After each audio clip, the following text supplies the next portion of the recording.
Our unsuspecting hero is just standing there, stuck in a mile-long line, and the silence is so heavy it feels like it's crushing him.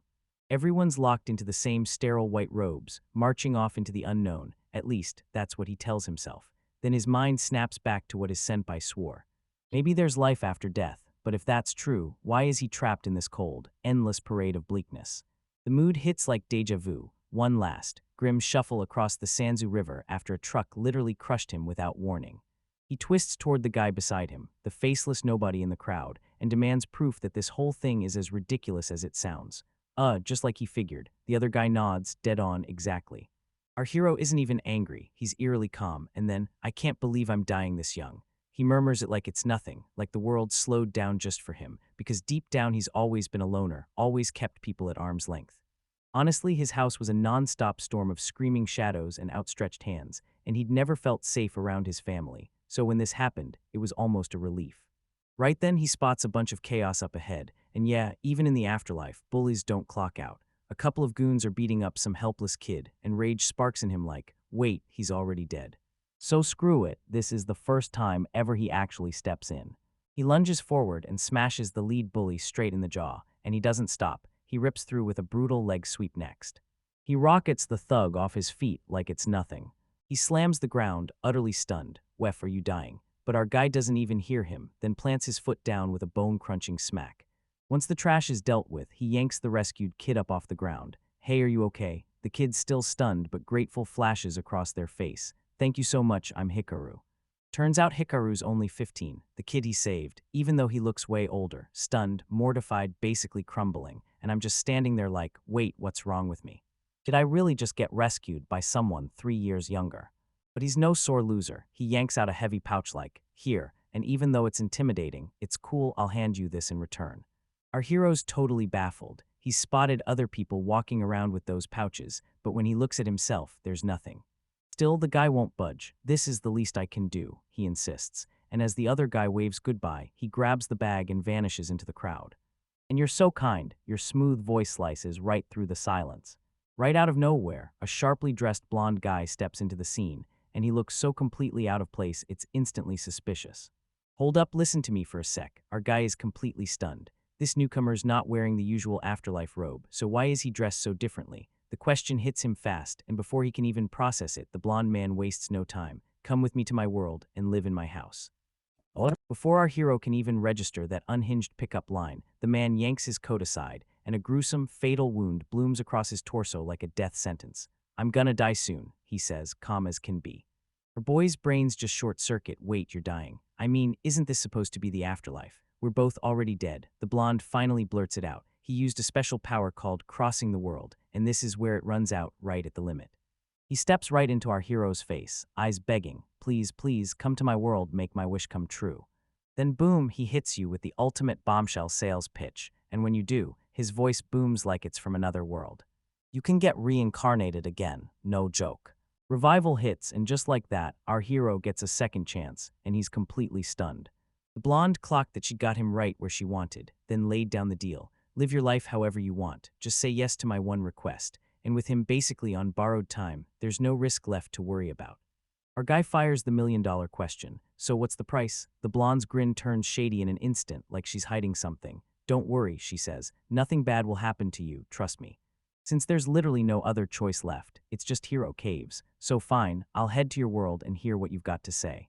The blonde strides up and introduces himself like a boss, Roland Nuizerak. As he speaks, a gigantic glowing magic circle explodes under their feet, and then he says, I'll hand you my body. A blinding flash erupts, then warmth floods in, and suddenly he can feel his hands and feet again. His eyes snap open, like something inside him just jolted to life. He staggers ahead, trapped in this brand new body that feels totally alien and weirdly familiar all at once. He spots himself in the mirror, and his breath snaps short. He's back, like, really back. But that euphoria snaps away. Then a brutal wave of Holan's memories crashes into his mind, and a splitting headache detonates. The memories slam into place. This isn't a dream, it's all real. The plan was simple, wipe out that man. And yeah, the fine print hits like a truck. If he doesn't kill someone within 1 hour, his soul gets erased completely. And right next to him, Roland's spectral form coalesces. Our snaps echo as his eyes blaze with pure fury, and he snarls, "So that's what you did, you tricked me." Roland somehow manages to look personally offended, like I didn't just tell you the truth. Our main man S not buying it at all. "So what's your problem, and why in the world do you want me to kill someone?" Roland's face hardens like stone. Count Morx is the target, that corrupt noble who murdered his parents, and Roland went for revenge himself, only to get crushed. With everything on the line, he slammed a cursed soul-sucking stone at the Count, only for it to turn on him, tearing his own soul apart as it fades into nothing. A terrifying ultimatum hangs in the air: kill the Count within the hour, or both of their souls will be wiped from existence forever. It's a brutal bargain, but it's the only one he's got. The choice feels like a collapsing weight on his chest, and it won't let up, because no matter what he does, he only has 1 hour left, and the world has him boxed in. Stealing his resolve, he whips his head toward Roland. "Fine, I'll help you with this. Just give me your word that my life is the price." Roland nods back. "Then I'll hand you that present and sharpen my senses to the max." Our hero is totally lost. Then a holographic screen bursts into existence right in front of his face. It's a soul board. There's Hikaru right at the top. 15 years old, rank 0, and only 15 points, so what the hell is going on? Roland's spirit starts to slip away, and I feel my energy draining fast. So listen close. I'll tell you everything you need right now before I'm gone. Pressure's cranked to the max. 5 minutes are already gone, and he's got just 55 left. He has to slam the brakes, breathe, and figure out what's really going on. He taps the screen, bam. A prompt pops up: unlock the soul board. It'll gulp down 1 energy point, and he nods without hesitation. It slams into him right away. Yep, it's a whole skill system like a video game, and he can spend those points to level up and get stronger. His mission is crystal clear: assassinate the Count. Now he just needs the right tools to make it happen. He swipes across the screen and suddenly sees it, tons of tabs stacked there, with more skills lurking just out of sight. He scrolls through them, smashing through all 7 different screens, each one packed with its own set of abilities. "I knew it, this totally felt like one of those PC tablets," he mutters to himself. 49 minutes left, so stop wandering and pick your skills right now. He sizes up agility, strength, and magic immediately feels way too complicated, like this body can't even handle it. Strength could help, sure, but not for a stealth mission. Then it hits him, there it is, the perfect move: stealth, pure and deadly. He slams the unlock button and burns a point. Then he starts unloading his last points into whatever skills will keep him alive: life detection, magic power, and perception, then slams perception to the max first. The moment he does, a secret skill splits off from it like it was waiting in the shadows. Assassination, the kind of skill that steers an attack's fate and turns it deadly. That's exactly what he needs right now, and grim resolve hardens his face as he thinks it. He dumps 3 skill points to max it out, locking himself in so he can take his target down for good. And that just unlocks an even more brutal, game-changing move: the sniper. He's out of points, the clock's down to 25 minutes, now it's go time. He sucks in a deep breath and flips on stealth. A weird chill floods through him as his body turns see-through. He flings his hands up to his face, but all he can make out is vague shadows, so it's actually working right. He storms down the hallway, and Roland's memories slam into place, pointing him straight to the council location in the city. He strides straight past the desk clerk, and the guy doesn't even blink. This power is absurdly op. He bolts straight into the pounding rain, the key from Roland's memory clenched tight in his fist. 25 minutes left, and a brutal storm is battering him from all sides. He tracks down the target's mansion, but that back door won't budge, locked up tight, so he has no choice and charges through the front instead. But he slips in right between 2 gossiping guards, so locked into their chatter they never even notice. This stealth skill flips the whole game on its head. He slams himself behind a pillar as more guards stream past, then bolts up the staircase, but he's soaked to the bone from the rain, leaves a puddle spreading on the floor. Then one of the guards spots it and shouts, "Hey, someone spilled and soaked the floor." Our hero's heart pounds like it's trying to escape, but the other guard just laughs it off. "Yeah, it's raining outside, that's all right. Must be those alchemists, guild people behind it, crisis handled." He keeps moving in that invisible ghost body, slipping through the halls like he's haunting the place. 15 minutes left, and the tension is crushing the air around us. He freezes as a thin strip of light leaks from beneath the very last door down the corridor. Then a voice bursts from inside him. And he just can't believe it, that Baron is a complete idiot. There he is, yeah, I found him. The weight of his mission slams into his chest. He's seconds from ending a man's life. He stands in front of the door, fingers hovering over the handle as the rain hammers the windows outside. He gasps through a shaky breath, then shoves the door wide open. His thoughts spin like a hurricane of self-doubt, and he keeps blurting out frantic comfort. It's fine, we'll be okay. I'll handle this. We've got to survive, right? A brutal flash of his own death hits him, then the truck's impact hammers the lesson into his bones. Life is way too fragile, and people can vanish in seconds. With only 10 minutes left, he has to pull off this move, or he's dead. The door groans as it swings wide, like something about to break through. That portly count with the gigantic mustache snaps his gaze up from his desk. Oh. He leans in, eyes sweeping the empty doorway, then shrugs like it's nothing, and chalks it up to his imagination. He snorts, I should just chill and keep reading, smug as hell that the troublesome Zarasha family is finally out of the picture. You're wrong, Hikaru slices through the silence like a blade, popping into place behind the desk. The Count's heart nearly stops. Who the hell are you? Roland's ghost bursts onto the scene, grinning like a beast. Then the Count freaks out, sputtering, what the hell are you doing here? Are you crazy? Roland just deadpans, I'm Roland Nui Zarasha. And then Hikaru spots the dagger Roland left behind and fires off the final verdict. I'll kill you. Roland's spirit shoots him a warning, because I'm not letting your memories get poisoned by a murder. But this Count isn't some helpless old man. He snaps his body out of the first strike with shocking speed and lunges straight for his desk drawer. He's not letting this go. He's going down swinging. But don't underestimate him. Roland insists he's got teeth. Hikaru clenched his teeth. Don't you dare underestimate me either. I'm ready, let's dive in. The Count realizes he's totally outmatched, then bolts for the door, screaming pure terror. But Hikaru is faster. He shoots forward and clamps down on the old man's ankle with a vice-like grip, and then slammed him down so hard he went crashing to the floor. Right before the Count can even catch his breath, Hikaru lunges in dagger first, crashing it home, and hot blood splashes across the spotless floor. Done, it's over. Hikaru pants hard, adrenaline crashing out of his body, and that empty, hollow feeling finally sinks in. He gapes at his shaking hands, and rage and disbelief slam together. No way, you actually killed him. Roland's voice booms in the background, right beside him. Hikaru glares at the spirit like it's personally offended him. So you were going to do it yourself from the start, weren't you? Roland's grin turns sly. Yeah, I did. I just thought it'd be better for you, but now we're both in on it, yeah. He erupts in that cackle, finally spilling the shady truth we've been chasing. With his revenge finally paid off, Roland's spirit bursts into a glowing light. Thank you, this body is all yours now. As Hikaru slips away, he finally manages to speak. My name is Hikaru. Roland's voice breathes like wind. Thank you, Hikaru, and I'll keep praying for you forever. So trust me, your future is about to get insanely bright. That silence in the room roars louder than any scream. Oh no, no, Hikaru whispers as the full weight of what he did slams into him. He actually went through with it. He straight up murdered a man. Right when panic slams into everyone, a mysterious figure suddenly steps into the doorway. A young woman with razor-sharp silver hair stands there, her face impossible to read. Hikaru goes utterly still, staring in awe at her beauty, yet panic claws at her, terrified she'll get caught.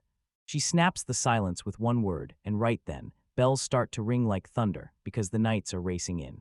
Right on cue, the heavy thud of armored boots pounds down the hall. He's trapped and his stealth can't save him anymore. But then the girl jabs her finger toward the balcony. There's a rope ladder up there, and you can climb down from it. He's totally baffled. Why would she help him? She's a complete stranger. But when the knights start closing in, he doesn't have a second to think, so he bolts. I'm going, okay, just go, she yells after him. He vaults the railing at the exact moment. A guard crashes into the room, only to find the Count's body waiting there. He's dead right as the guard's face drops. He bursts into a full-on scream. In other spots, Hikaru comes in hot, scrambling down the rope ladder like his life depends on it. Everyone sprint to the second floor. Don't let him slip away. But the silver-haired girl just stands there, stone calm, watching him slip away into the night. He sprints until his lungs scream, then drops hard into the graveyard's eerie silence. He's wiped out, physically battered, and emotionally shattered. All night long, it feels like a fever dream. So tell me, why did that mysterious girl just let him walk free? His right hand tightens, and he still swears he can feel the dagger's phantom sting. In this wild new world, the only thing that feels truly real is the crushing weight of everything he's done. A few days slid by, and our poor unsuspecting lead got absolutely yeeted into a brand new world. He's already pulled his first power move, jumping straight into life as an adventurer. It's honestly a pretty simple hustle. Earn a living, and most importantly, snag a guild ID so we can blend right in. His first mission is a laughably simple fetch quest. he's sent to grab some poisonous plants. He's wandering through the woods, keeping to himself when, boom, he spots one of the flowers. But right when he starts telling himself, the mission only works if he stays razor alert. A wild boar rockets out of the bushes and nearly rips the breath out of him. Then he exhales hard, convinced it was just a boar. Then a shadow slams over him and he snaps his head up, blood turning to ice, because a colossal, menacing green wolf is looming there, its glowing eyes burning with pure predator hunger. This is terrible, no, worse than terrible. It's so bad it's unreal. Guild records say they're pure vicious, and they don't stalk alone. They swarm in packs with a detection range so absurd it'll catch you before you even realize you're in trouble. And there he is right in the thick of it, standing dead center. Then the absolute chaos hits. Those wolves ignore him. They prowl and sniff like he's invisible, like he's a ghost, and our boy stands there dumbfounded, finally understanding just how strong his protection blessing really is. Look, this world hands out blessings through a guild power app, like magic turned into a fantasy smartphone. You unlock different perks based on what you choose, and the shorter the name of the blessing, the more brutally powerful it gets. And that protection blessing, it's top-tier stealth, pure, perfect chaos that fits him to a T. So what does our main man do? He just drops to his knees inches from these deadly predators and starts picking flowers like it's a chill Sunday picnic. He stuffs his bag, gives the clueless wolf pack a quick little nod, and then saunters straight into the forest like he's got nothing to worry about. He storms back to the Adventurers Guild. This giant, intimidating fortress towers over him like it owns the whole city. Only to spot a couple of low-level goons sliding up to flirt with Flurichin the receptionist, laying it on way too thick, while she calmly shuts them down like a pro. Just then Hikaru strides in, and Flowerous' face lights up as she greets him warmly. Right away, it snags the attention of the two idiots. One shady-looking guy steps up into his face and tells him to wait his turn. He throws up a flex and introduces himself, Chernenko Hragalo, fully expecting our boy to freeze in pure intimidation. But Hikaru pulls a brand new trick out of his sleeve. He can peer into everyone's soul board, spot their stat screens, and even this guy's numbers, already cranked past the limit with almost no strength left to spare. So Hikaru trolls him and goes, seriously, why's a real adventurer flirting with the receptionist instead of taking a mission? Jornenko snaps completely, screaming at him to shut up, like she's done holding it in. His buddy has to haul him off, but not before he fires Hikaru one savage look that basically screams, "You're gonna regret this." Fleur is in full panic, every nerve is screaming. "Are you really okay with this?" she blurts out, dread curling in her gut that he just cooked up a deadly enemy. She tells him Chernenko is a beast in the guild, pure strength and sheer power. Roby just snorts, shrugging like it's nothing. "I don't think they're that strong," he says. He tells you right away, power in this world runs on blessings, and somehow he's got an insanely stacked selection. While top-tier adventurers can juggle 4 blessings and legends rake in 5, that's exactly how they climb into mythic territory. Our hero's got a wild stack of titles, so Savage it'd make a Demon King blush, Night Stalker, Blessing of the Typhoon, and Assassin Thing. Yeah, Assassin Thing. He waves off her worry like it's nothing, then spins back to grab his quest items and push forward. He thumps the bag onto the counter, and Fleur just freezes in disbelief. "This is all I got," he says like it's no big deal. She's staring at him like he sprouted 3 heads out of thin air, like, that's it. She's talking fast, and then she drops the scary truth. Where he went is packed with savage griffin wolves. And there weren't any green wolves there at all. She points at the empty spot, accusing like it just insulted her. When he confirms it, she throws her hands together in disbelief, stunned to the point of speechlessness, like he's gotta be wildly, insanely lucky. He finally gets his evaluation knocked out, and they toss him a massive bag of coins for all his troubles. He flashes Fleur a real, heartfelt smile and tells her, "Thank you for everything." Right as he's seconds from walking out the door, it smacks her out of nowhere. He decides, "I've still got time for one more mission."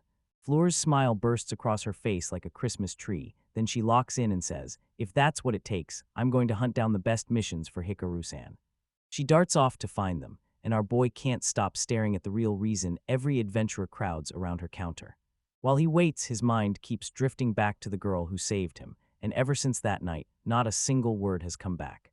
Fleur bursts back, and it jolts him to the core. He decides to fish for answers like it's nothing. "Hey, you know anything around town?" he asks, casual as can be. "So what happens when they get someone important killed?" She goes rigid on the spot, whispers, "Where'd you hear that?" And then she tightens her grip on the secret like it's the best one she's got. He feigns stupidity, saying his memory's all jumbled, while she's absolutely certain no other adventurers are mixed up in this.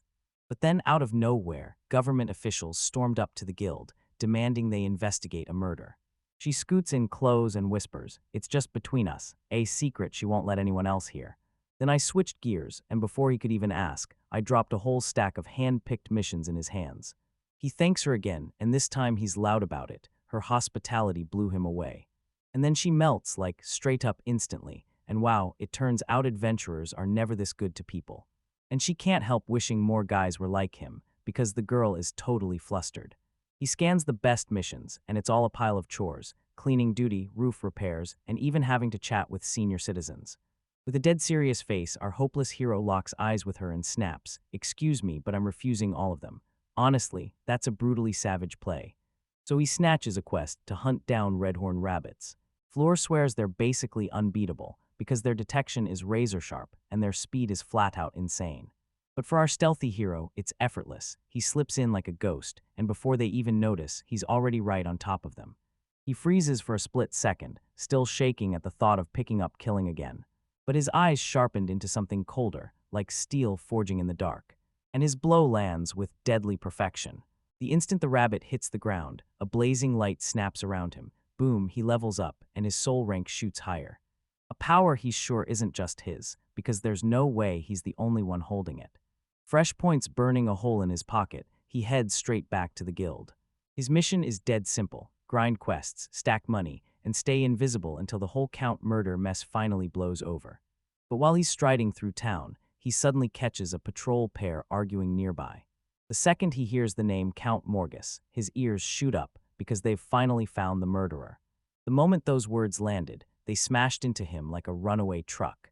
He's just standing there, stunned out of his mind, because no way, he thinks, it was me who killed the Count. Who did they snare this time? Because he's got to find out the truth, and he's got no time to waste. He's back at the guild, eyes locked on the quest board, completely swept away in his own thoughts. Thought then Floor snaps him back to reality. He's only showing up to drop off his rabbit quest and call it a day. An old man gets waved over on the spot to appraise the horn. Hikaru shoots him a quick glance, and in that instant, she thinks he's nothing more than some run-of-the-mill appraiser. Then he snaps on his soul board vision, and the old man, Junkin Feeblezak, is a straight-up absolute unit. His stats are absolutely insane, way off the charts. And he's got a skill called asterisk massive disruption asterisk, stronger than Hikaru's, like it crushes it. The old man just revealed his LL soul boards. Hikaru doesn't even hesitate. There's zero doubt in his mind that this guy is the guild master.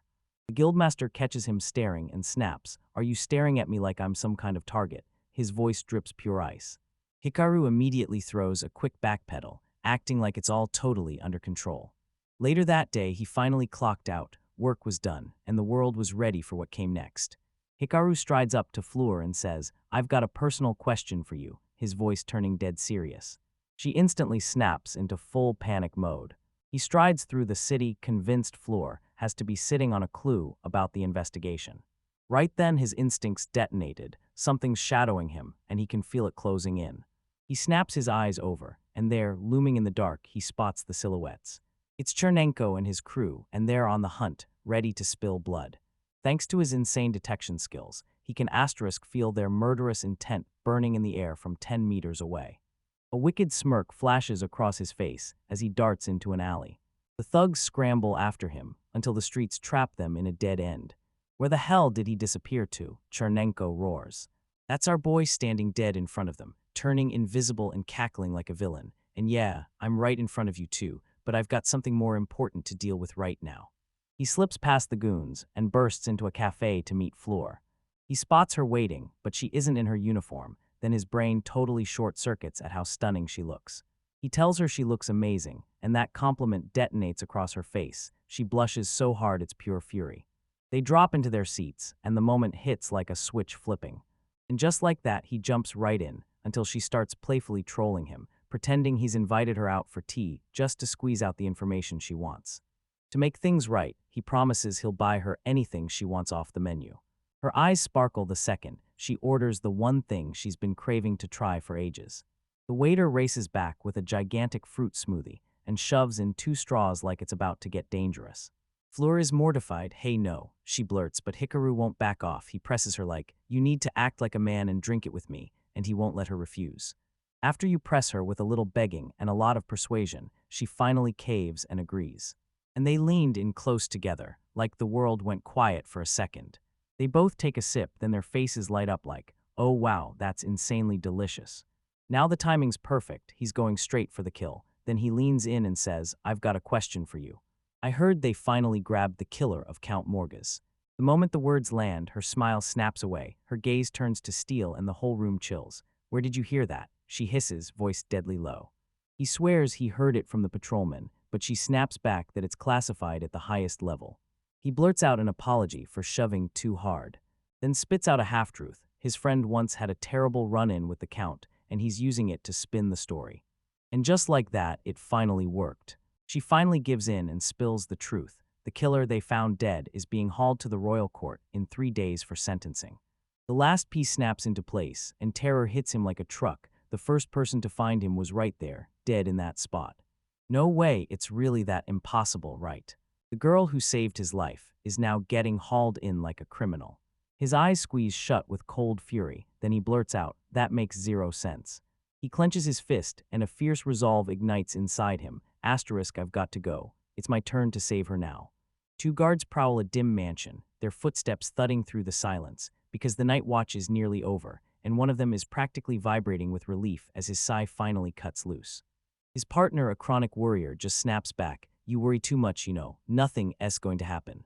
But they're dead wrong because right from the shadows, our boy silently stalks them with a grim face, and the truth hits hard. He never expected he'd be dragged back to this wretched place. He already swept the guard station and the detention center, but she wasn't there, so there's only one answer. She's still trapped somewhere inside the Count's residence. The guards' voices trail back to him, one warning that security's getting stricter, and that news tangles everything up even more. Alone in a long, empty hallway, our hero scans every shadow, because the real question is screaming in his head, where the heck are they hiding her? He lunges for the nearby door, but it won't budge, locked down tight like a trap, and curses spill out of his mouth. If only he had some lockpicking skills, this would have been so much easier. Right then, footsteps. He snaps his head down and slips back into cover, a new guard patrol, but this time it's not alone, there's a dog with them. A hulking, snarling Doberman charges down the hallway on the hunt, and our hero just stands there utterly stunned, not knowing what hit him. Then a wild, ridiculous idea flashes in his mind. Using that shady god of the occult power, he can mess with the dog's senses, and suddenly, it might actually be the key. Right on cue, the dog rockets toward one exact door and starts losing its mind, barking nonstop and screaming the alarm to its handler. The guard figures the dog just needs a quick potty break, so he clicks the lock, swings the door open, and lets it out. And throws it wide open, boom, revealing a ridiculously lavish, classy bedroom that looks straight out of a fantasy. He leans in, finds nothing at all, drops to one knee, and pats his partner like, see, empty, maybe you're just hungry. And that's when our boy pulls out the galaxy brain move. He kills his stealth so the dog can catch his scent, then flips it right back on the instant the guard turns away, trolling both man and beast just long enough to slip the door open. Total high-risk win. So close it hurt, but it still landed perfectly. He's in. He blinks, and suddenly he's standing in what looks like a library, surrounded by towering bookshelves on every single wall. He yanks out one random adventure book, then another, and another, like the room is begging him to keep searching, because this place isn't for regular reading at all, it's for someone who lives for escaping. This place is so classy it practically screams, a young woman lives here, like her bedroom is right behind the door. Then he clocks it, there's the dress, dangling in the corner, the exact one from that night. This is her room. It doesn't look like anyone's used it lately, so she has to be somewhere else. Before he can dig any deeper, he hears more footsteps closing in. He slips into the room the instant 2 more guards drift past, yawning, grumbling that they're still way too sleepy to be awake. They're gossiping and then, hey, I heard what you said, one of them blurts it out.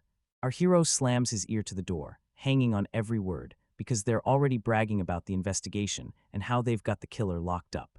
They're whispering about Tour, and now the plan is locked in, they're about to drag her straight to the capital. Then the guard unleashes a jaw-dropping bombshell, and man, it's brutal that she's stuck in that dirty basement. Bingo, his eyes snap open, and it hits him. She's been underground the whole time. He spots a hidden door in the floor in seconds, and it opens straight into the basement. He leans over the stairs and spots just one guard down at the bottom, like the universe handed him the perfect opening. He tiptoes forward and reaches for the door, only to find it locked tight. The key is probably upstairs with one of the guards, so he starts heading back up, and the moment he turns, voices hit his ears again. Two more guards are rushing down the hall. One's already bragging that he almost scored a steamy night with the maid. And the rest kept roasting him nonstop. She's a keeper, the first one said, but she's straight up blocking my way at the entrance. His buddy grabs his attention and hypes the plan. Let's go check on that girl together. All right, let's start the rounds. Yeah, I'm ready. The first guard grins as he yanks out a key. This is a disaster. This hallway is way too narrow, and no matter how stealthy they are, they'll bump right into him. He's been fully cornered and his whole plan just got smashed. A black thought flashes in his head: murder. He could wipe out them both. Neither one has armor on, so this is going to be effortless. The choice bears down on him like a wrecking ball. So is he really about to wipe out two innocent men just because they crossed his path? Desperation and grim resolve twist his face, and he has to. He lifts his dagger, muscles blazing with tension, ready to strike. But then right from the top of the stairs came a furious maid's shout, and the guard went totally blank, while she tore into Sir East for slipping into the women's rooms at the taverns. That other guard just facepalmed and waved him through, sighing like, "Go on, seriously, I don't care what happens to you."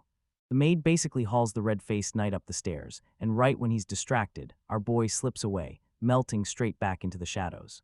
Another guard storms in behind them, and the hallway goes dead quiet, like the building just blinked. A miracle. Then he spots it tucked on the wall, left there as the chaos rages on, the key that. At last, the pressure snaps. Our hero crumples against the wall, gulping air through ragged breaths. That was ridiculously close. One more second, and it would have gone horribly wrong. He had just slipped into becoming a killer by the thinnest breath, and that moment is going to haunt him for the rest of his life. He steels himself because saving her matters, even if it all goes sideways and he has to brace for brutal choices. Sometimes death is coming no matter what. But he slams that dark thought out of his head. He'll deal with it later. Right now, something way more urgent is calling. He slips the lock, bursts inside, and boom, there's a glowing, rune-splashed magical prison, and in it sits a beautiful young woman, totally calm, buried in a. She snaps her gaze upward, face locked in mystery, then demands, "Who are you?"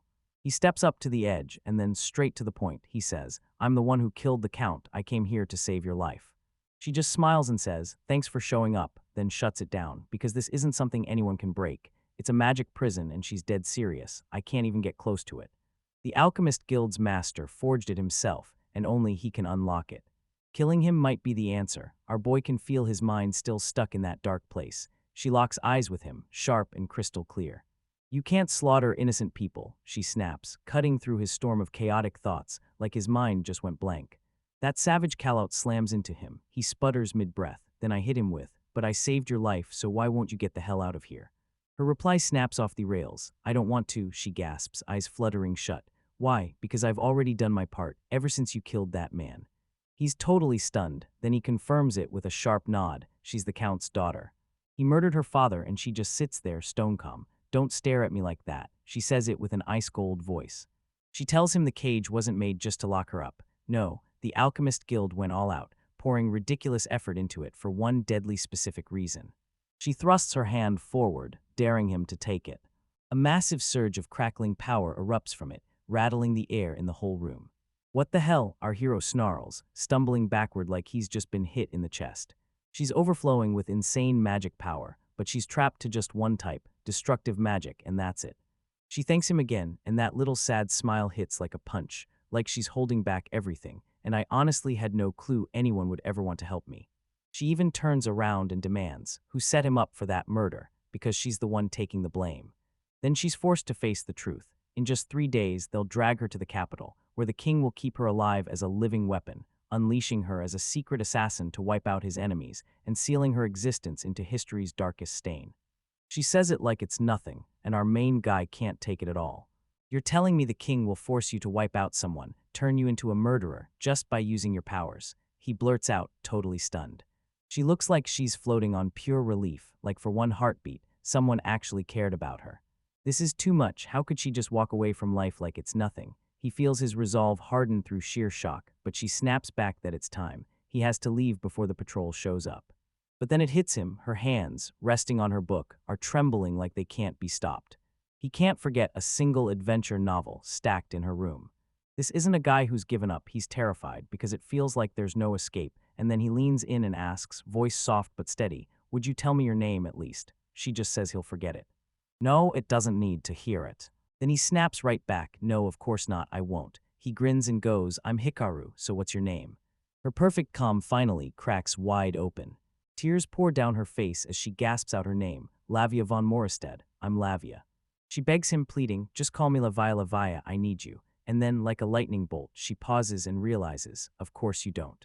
She begs him to stop, no more words, no more hope she can't survive losing. But it's already too late. Our hero locks eyes with her, his vision turning to stone. I'm saving you, he promises.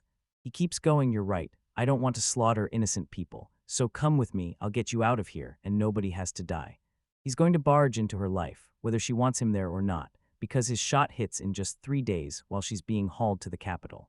Can I trust you? She whispers, and her voice shakes like it's about to break. Won't I just be a burden? He waves it away, doesn't care. I'm the one whose life you already saved, so if you can save me. She thrusts her hand through the magical bars, and her face breaks into a storm of raw emotions. I'll give everything I've got to save you, he swears, locking it in like it's the only thing that matters. Soon the guards hustle back and find Livia looking like she's fast asleep. The clock's officially screaming now, 3 days left to pull off the escape plan. The scene snaps back, our hero barges into the Adventurers Guild, already plotting his next move, because before he can snatch Lavia out, he has to grab the money to keep her hidden the moment she's safe. He's furious because his usual receptionist is gone and Flairchin isn't there. He scans the quest board, and every low-level request is straight-up garbage. Right then, a different receptionist glides up to him with a too-sweet smile. Mind if I take a look at your guild card? She snatches it, but her smile cracks, and Hikaru, just an ordinary civilian, is left completely stunned as she can't wrap her head around why Flair is so obsessed with someone this painfully average. She can't shake the feeling there's more, so she leans in and asks him straight up if he's got any other blessings left. He just acts clueless. She's 100% sure he's sitting on an epic power, and that Flair ordered him to keep it totally secret. With a desperate grin, she tries to win him over by handing him the perfect request, right for a rookie like him. A straight-up delivery job, grab 200 gillen and don't mess it up. She orders him to stay put and meet her at a stall waiting outside. Our hero says yes, but he's no fool. He knows exactly how this is going to spiral. This delivery is heading straight into the shady part of town. He flicks on his stealth skill and slips into a gloomy sewer entrance where bats swirl like they're waiting to strike. He instantly catches 2 thugs grumbling, and it sounds like the easiest move is to wipe out their customers and grab their loot, only their boss apparently can't stand blood.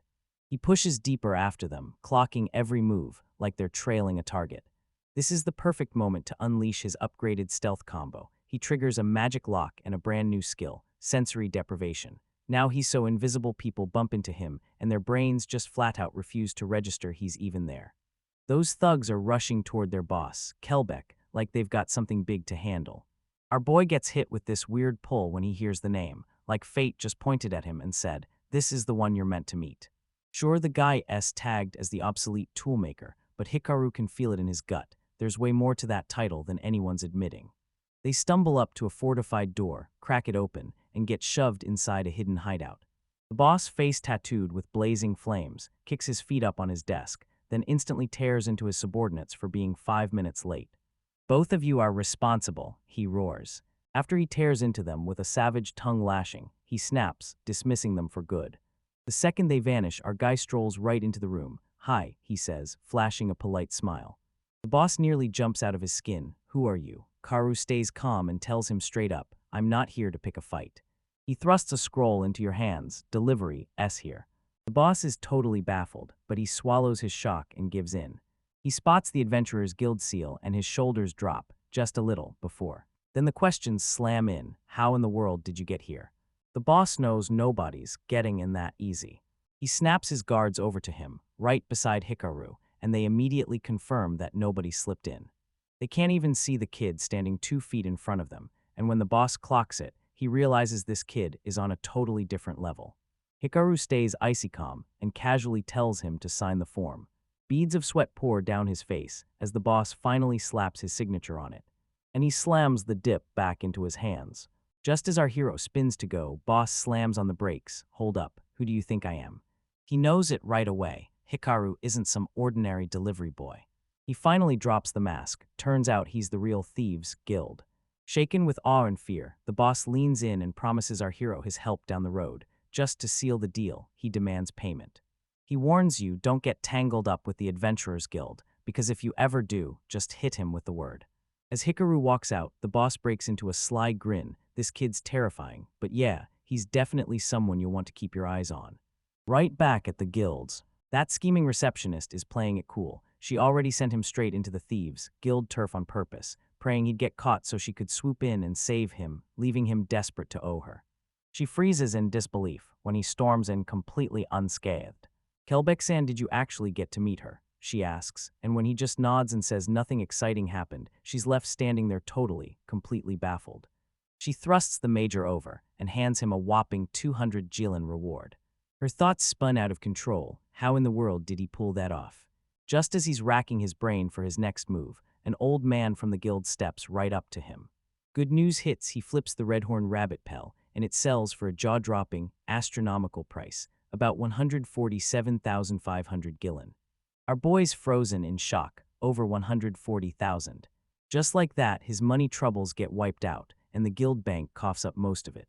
Pockets stuffed and confidence flying high, he spins back to the old man and blurts, I need you to answer a few questions. Our main man is power-walking through the woods, heartbeat thumping, thoughts firing on full speed. Yeah, the rabbit ransom quest was a breeze, but his real mission, scouring for even a single clue about Lavia's transfer, because that's the only thing that truly matters. He clenches his fist, fire burning in his eyes. No games, no mercy, just grind mode, leveling up and gearing up for the rescue of a lifetime, because this forest, it's officially his personal training ground. A few days back, he tracked down an old timer at the guild, Unkansan, to get answers straight from the source. Our hero, acting totally harmless, like a kid begging for a cookie, leans in and grills him about any truly nasty monsters hiding nearby.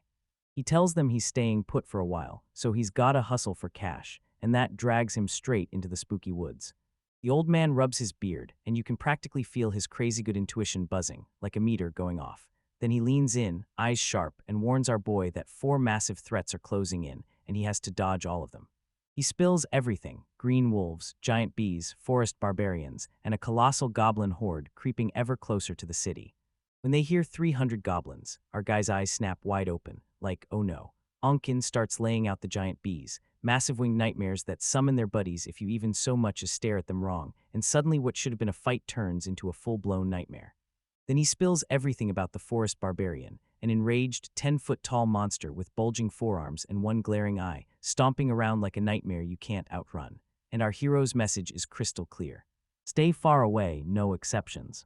The old man jabs a finger and shoves him away from their Eastern Lake hangout, then our boy bolts before anyone can blink. And right now, he's right back there, standing beside that same Eastern Lake, double-checking that the old man was spot on. He could go chasing random critters, but that's a waste. He wants the big, brutal monsters, the deadliest ones, for maximum experience. He's clearly not trying to tangle with a swarm of bees or an entire goblin army, and just as the thought flashes through his head, a lone green wolf slides into view.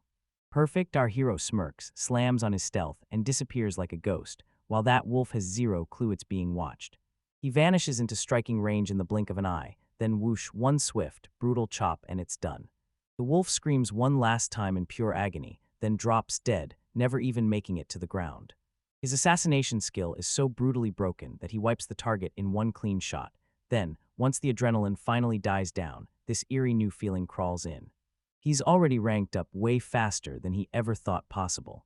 A chilling realization hits him hard, that guilt from all the killing is slipping away, and he feels himself getting used to it. He steels himself because he knows this isn't just a fight, it's a war of the heart, and he has to seize control. So he lays down ironclad rules for this new life, scope the scene, gather intel, prep like a machine. Then when the moment hits, he strikes without a single hesitation, and he's gone, no looking back.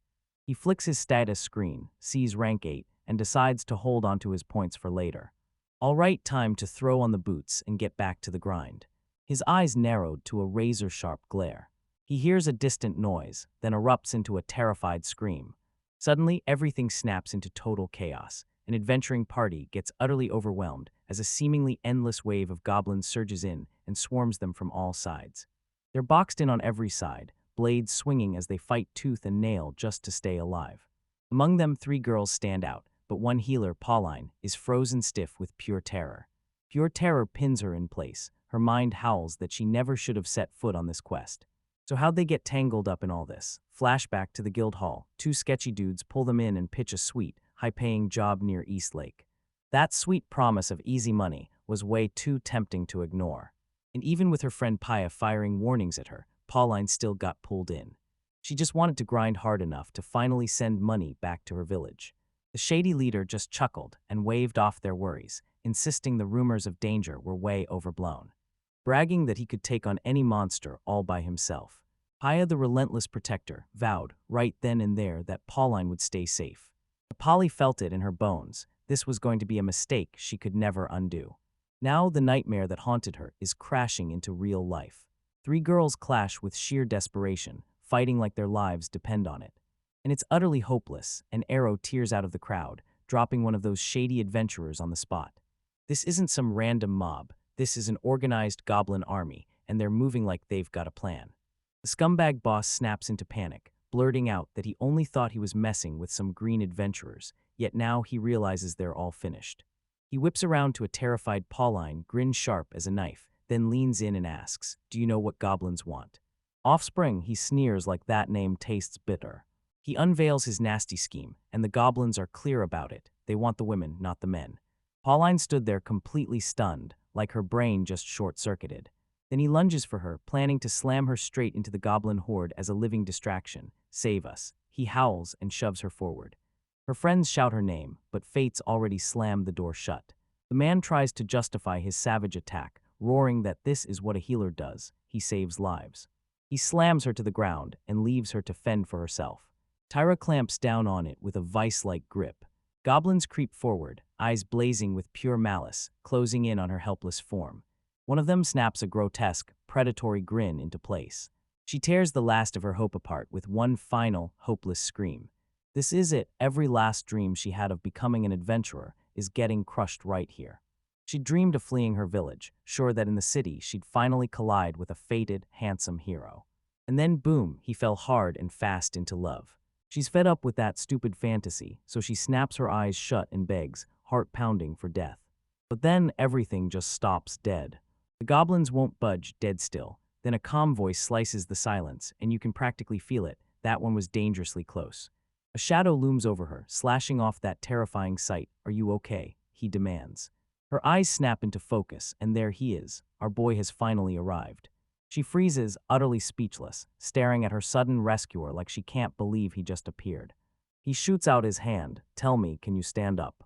This is it right now. The fated meeting is here, and the real hero finally showed up." He calmly orders the still-dazed Paula to fall back. But she's so starstruck she can't even breathe. Then she rockets at him and blurts out non-stop thanks over and over.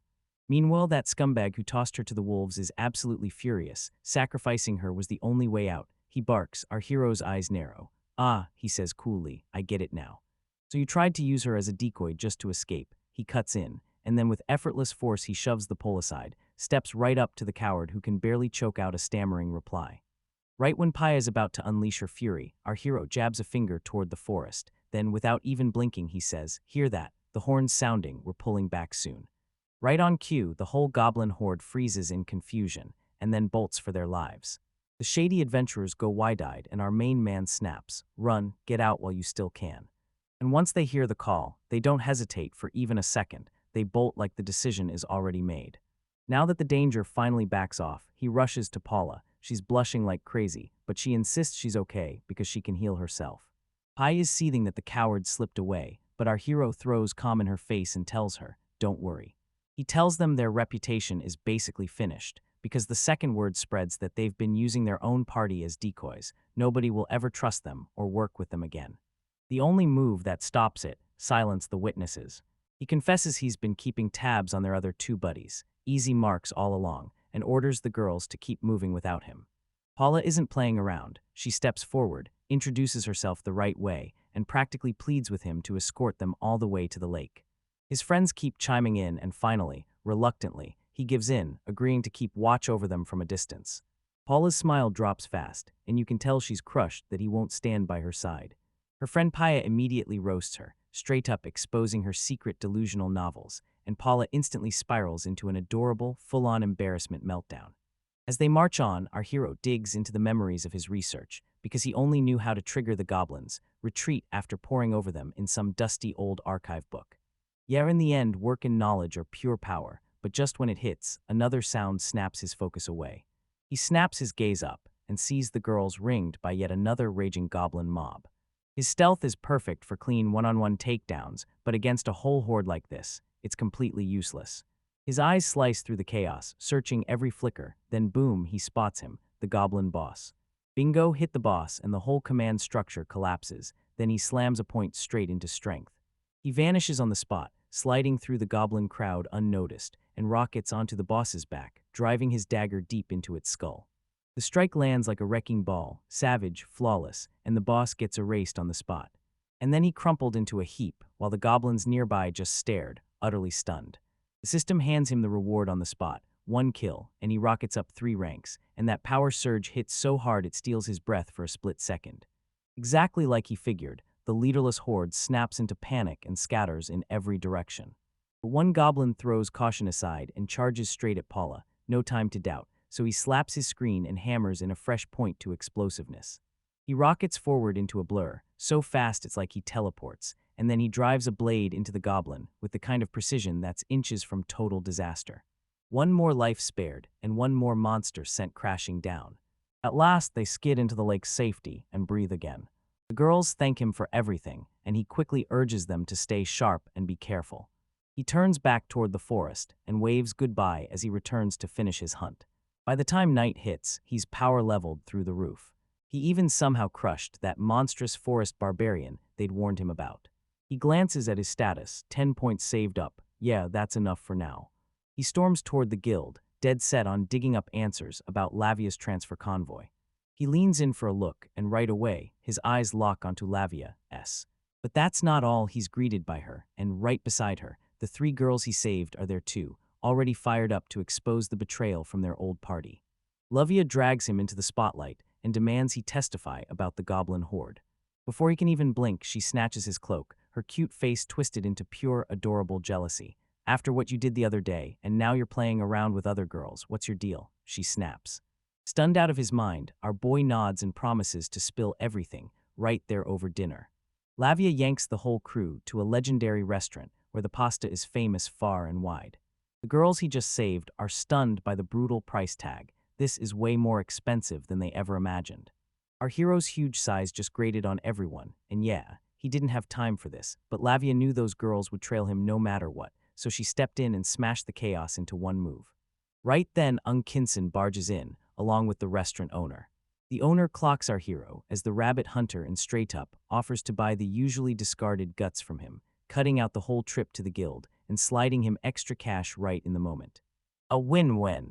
Then the owner declares his name is Hikaru, and our poor guy gets hit with the most hilariously awkward moment imaginable. He has to blurt out, "My name is Hikaru." The owner grins at his attitude and announces, straight up, that the whole meal is on him. The girls burst into pure joy, thrilled at the chance to get free food. Hal is overwhelmed by his generosity and heroics, and she blurts out that she'll be his 9-night slave, cringing everyone at the table in one brutal moment. While we dug into a sizzling, mouth-watering plate of pasta, our hero lays out his game plan, because an ancient encyclopedia he once read told him goblins run on a brutal chain of command, smash the boss, and the whole horde crumbles. Lavia was blown away, and he tore through the entire story like it was calling his name. The girls slump into defeat, stunned by just how out of their league they really were. Haya blurts out, "How in the world could we ever repay you?" And then, let's just say, her answer gets way more personal than anyone expected. Paula throws out an excited yes, and right then Avia panics, scrambling to slam the entire conversation shut. Our hero waves it off like it's nothing, but then, he leans in and drops one request. He leans in and begs Livia to bury the whole incident, especially the bit about those traitorous adventurers, then pushes for a quiet, low-profile escape. Paula raises his voice to protest, but before the words even land, he cuts in, "Wait, Lavia, I've got one more question. Are the adventurers for the capital escort convoy already in town?" He demands, and Lavia's stunned face answers everything. She can't believe how razor-sharp his mind is. He confirms it. Tonight, a 4-woman B-rank party is set to roll in. The others get completely wrecked by the shock, because B-rank is a massive, life-changing deal in a town like Pondo. Lavia stares him down with serious eyes, then leans in and tells him their name, along with the 4 stars of the East End. And somehow they've nailed a perfect 100% completion rate. Our heroes march forward anyway, because Hardin is about to step up and clash with a flawless opponent. Our unsuspecting hero gets the full rundown. Lavia is getting dragged off, escorted by a bunch of so-called Rank B adventurers. But the intel gets spicy. Turns out a legendary crew of 4 called the 4 Stars of the East is secretly running the convoy, and with everything hanging by a thread, our boy decides he has to see these legends with his own eyes. Elsewhere, the guild master and his submaster are cackling up a storm, totally ignoring the high-stakes mission like it's no big deal. Just as they're getting comfy chatting, a sketchy-looking guy rolls up and demands to know who they were talking about. 3 sketchy dudes, led by the man himself, tumble out of the shadows and puff their chests like they own the world. Then they blurt, "We're the distant glittering stars," and it sounds about as convincing as a wet paper bag. From way out there, our hero can only stare, totally stunned. Sure, he's just rank C, but even he knows these guys are a straight-up joke. This ain't the 4 Stars of the East. Nah, this is just a bunch of 3 bickering stooges. That's not the info I got at all, he growls to himself, eyes narrowing like a blade, and you can tell something's seriously wrong. He fires up his skills, and his stare snaps straight onto the crew's leader. A quick scan shows this guy's stats are downright pathetic. Sure, he's got a life detection skill, but it's so weak our stealth mastermind basically laughs it off. One quick look at the other 2 seals it. Yeah, they're bargain bin adventurers, and he can't stop himself as he keeps watching this total chaos explode. Nabuza, the leader, is already strutting, boasting that all they need is 3 people to pull off this job. He sneers that bandits aren't stupid enough to come at us, then that overconfident grin hits like absolute epic swagger. He steps right up to the guild master and stares him down, demanding respect, because we're not some replacement crew. You're about to see how much better we are. The guildmaster's drenched in sweat as he blurts out a shaky yes, basically handing them the keys to the city. The submaster tries to jump in and demands answers. Why waste the night if the mission doesn't even kick off until the afternoon? But the goon squad shrugs him off, swaggering out that door like they don't just own the place, they rule it. An old man loomed, groaning about how far the capital's guild has sunk. Then he snapped that they've been bumping ranks so wildly, they even invented a whole new title, Master Swordsman. Turns out that title isn't just any title, it belongs to the legendary captain of the Royal Knights, Lawrence Dono.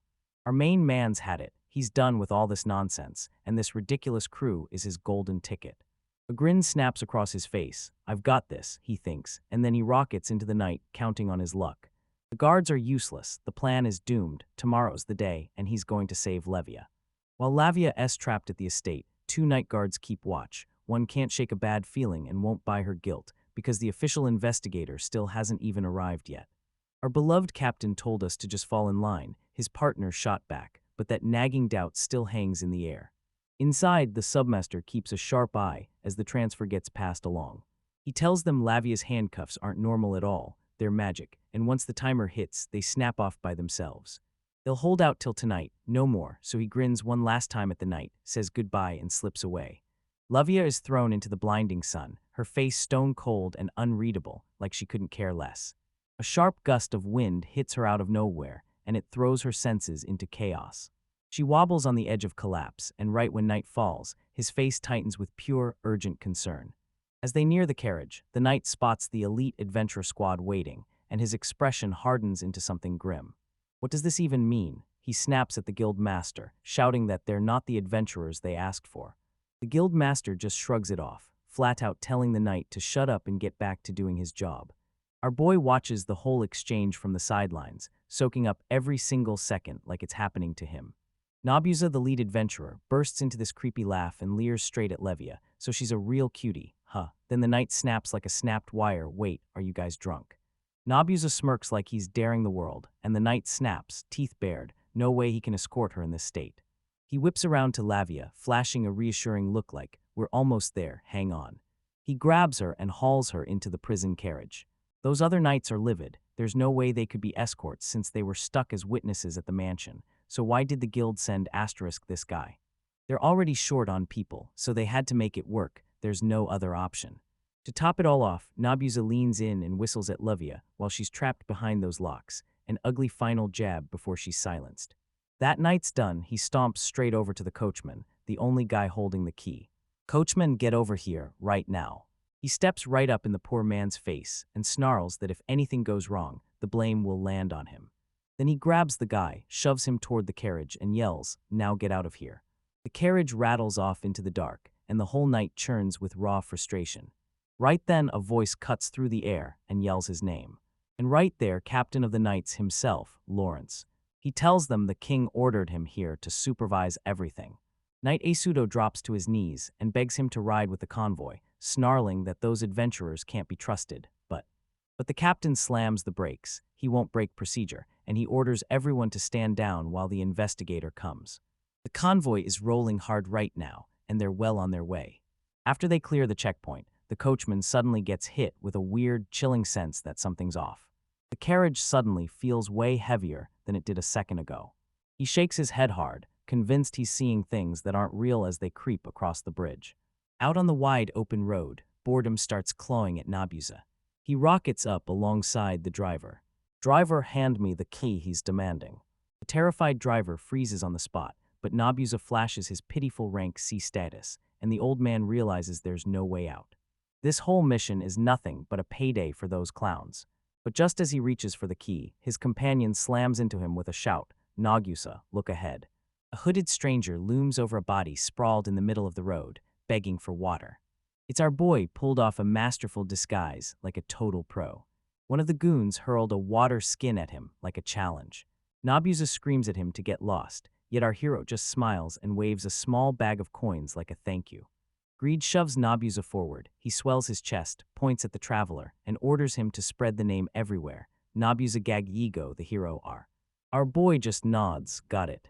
A little while later, Nabuza is yawning again, completely wrecked by boredom.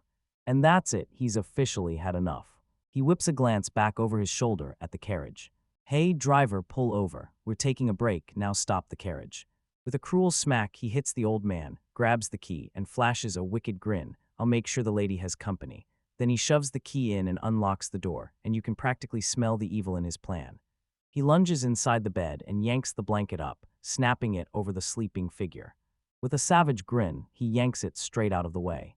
And his eyes snap wide open. The bed's empty, no one's there. Nabuza is snapping, madness crawling up his spine as the woman he was escorting disappears. His crew spirals into full-blown panic, and the prisoner straight up vanishes. A few hours earlier, right there in that same carriage, Lavia's hope was collapsing fast. Our hero promised he'd come for her, but he never showed up, just a blink of hope before it vanished. Nobody dared defy the king to save her. She lets out a heavy sigh, and bam, a painful memory crashes in, a childhood saying that happiness slips away with every breath she takes. "Whoa, don't you raise your voice." Lavia shoots a gasp, our guy's right there in the carriage with her. He shoots a finger to her lips and shushes her so fast she can't even get a scream out. Her shock melts into pure, unstoppable joy. He's here, and he really came for her, the way only a true savior could. He blurts out his insanely epic plan on the spot, then clocks the timed handcuffs, watches her get shoved into the carriage, and realizes the driver has the only key. Stayed there tense until the city finally emptied out. He sprang onto the roof the second the guards let their guard down, snatched the key from the driver and fire up the plan, and used a passing merchant like a shield, slipping inside with zero hesitation, pure perfection. "The real part starts now," he says, thrusting a cloak into her hands, then orders her to turn the blanket into a dummy. First, he has to scan her soul board and find that stealth skill. Then he spills his ultimate secret. Nothing about him is normal, because while everyone else just levels up by default, his power grows by choice. He can spot and take control of the floorboards under anyone within 5 meters, like he's pulling the strings right through the ground. So yeah, he can literally mess with other people's stats like it's nothing. He slams his ability to on, and her stats blaze onto the screen. She can't sneak to save her life, but her magical reasoning, it's straight up genius. Then it hits him shattered to the core. Her family name, Morgstad, is wiped clean, and she's been brutally disowned. No time to spiral. He slams points into a brand new skill and starts group blocking. It lets him pass his insane stealth skills to anyone he touches. He maxes it out, and with one brutal move, he carves a shared field of invisibility for them both. It's not flawless, but it's their one and only chance, so they have to take it. He lays out the escape plan. "We bolt together," he says, and they're jumping out as one. "Don't let go of my hand," he says, voice turned deadly serious. Blushing hard, she grabs his hand and gives a quick nod, "Okay." Right then, one of the adventurers comes roaring up to the door on horseback. The carriage jerks to a halt. This is it. They spill out of the carriage, fingers locked, and stride straight past the guards, who don't clock a thing. Lavia's mind got completely shattered by what she just saw. Completely invisible. They stroll away from the road, slip into the towering grass, and vanish like they were never there. Once they're finally safe, he lays out the plan, slip into the nearby town of Pondo, and vanish in plain sight with a caravan. He just knows whoever pinned this on her must have been some noble bastard. And Pondo answers straight to the royal family's direct control. No sane noble would dare shelter a fugitive right under the king's own nose. Suddenly, he yanks her down and crashes them both into the grass. "W, what is it?" she whispers. Then he slaps a finger to his lips, freezing as he leans in, listening like his life depends on it. Hoofbeats thunder past, fast. Then he grimaces through clenched teeth, his face set in grim determination. A lone knight comes charging toward the convoy at full throttle. This guy is built different, his power screams louder than the rest, and trust me, that spells trouble big time. And if that knight rolls up to the carriage and finds her vanished, the whole area will explode with search parties. They've got to rush back to Pondo right now, because if he's going to nail an alibi, it needs to happen immediately. If he isn't in town when the news hits, they'll slam the blame on him and call him the prime suspect. "Stay put, don't move," he ordered Lavia, and then he promised to drag that whole night to a slower crawl. He yanks the mask on, and determination hardens like steel. Then he slams his last skill points into armed proficiency and boosts his throwing skill to level 2. He grabs a rock. "Whoa, calm down, I've got this." That night it's none other than Captain Lawrence, eyes sharp, worry burning, so he leaves his post and rides with the convoy to keep those sketchy adventurers in check. But as he gallops down the road, a rock moving at impossible speed rips straight into his horse's head. That horse gets obliterated, but Lawrence drops onto his feet like a cat and walks away completely unscathed. He yanks his sword free, and his voice booms across the field. "I'm Lawrence D. Falcon of the Honorable Order of Knights. Get ready, because you're about to die." Our boy's frozen in shock. Right in front of him stands the legendary master swordsman himself. Every shred of intel he had turned out to be bogus. Now he has to get eyes on this guy's soul board, and he needs to do it right now. Lawrence unleashes a terrifying aura so intense it feels like it has weight, and you can literally feel the air shake. Our hero flinches. This power slams into him so hard it feels impossible to survive. He can't run yet, so he bolts forward step by step, closing the distance fast. He slinks through the grass, creeping exactly 8 meters, 6, then stops. 2 more steps, and then everything changes.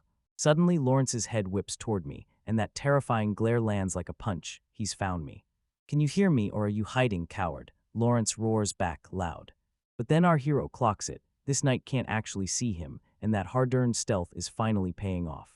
He gets close enough to spot the soulboard, and his blood turns to ice, because the stats are pure nightmare fuel. Muscle mass 16, greatsword 6, heavenly sword. This guy is an absolute unit. If he hadn't grabbed him right then, it would have been game over for sure. Now he's gotta beat this fight using nothing but a tiny pebble.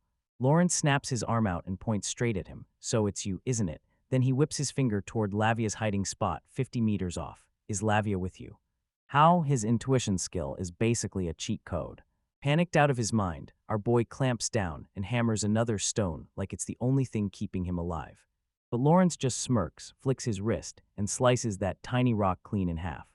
Before our hero can even blink, a fresh enemy drops in right at his side, one of those shady convoy adventurers, and this is where everything ends.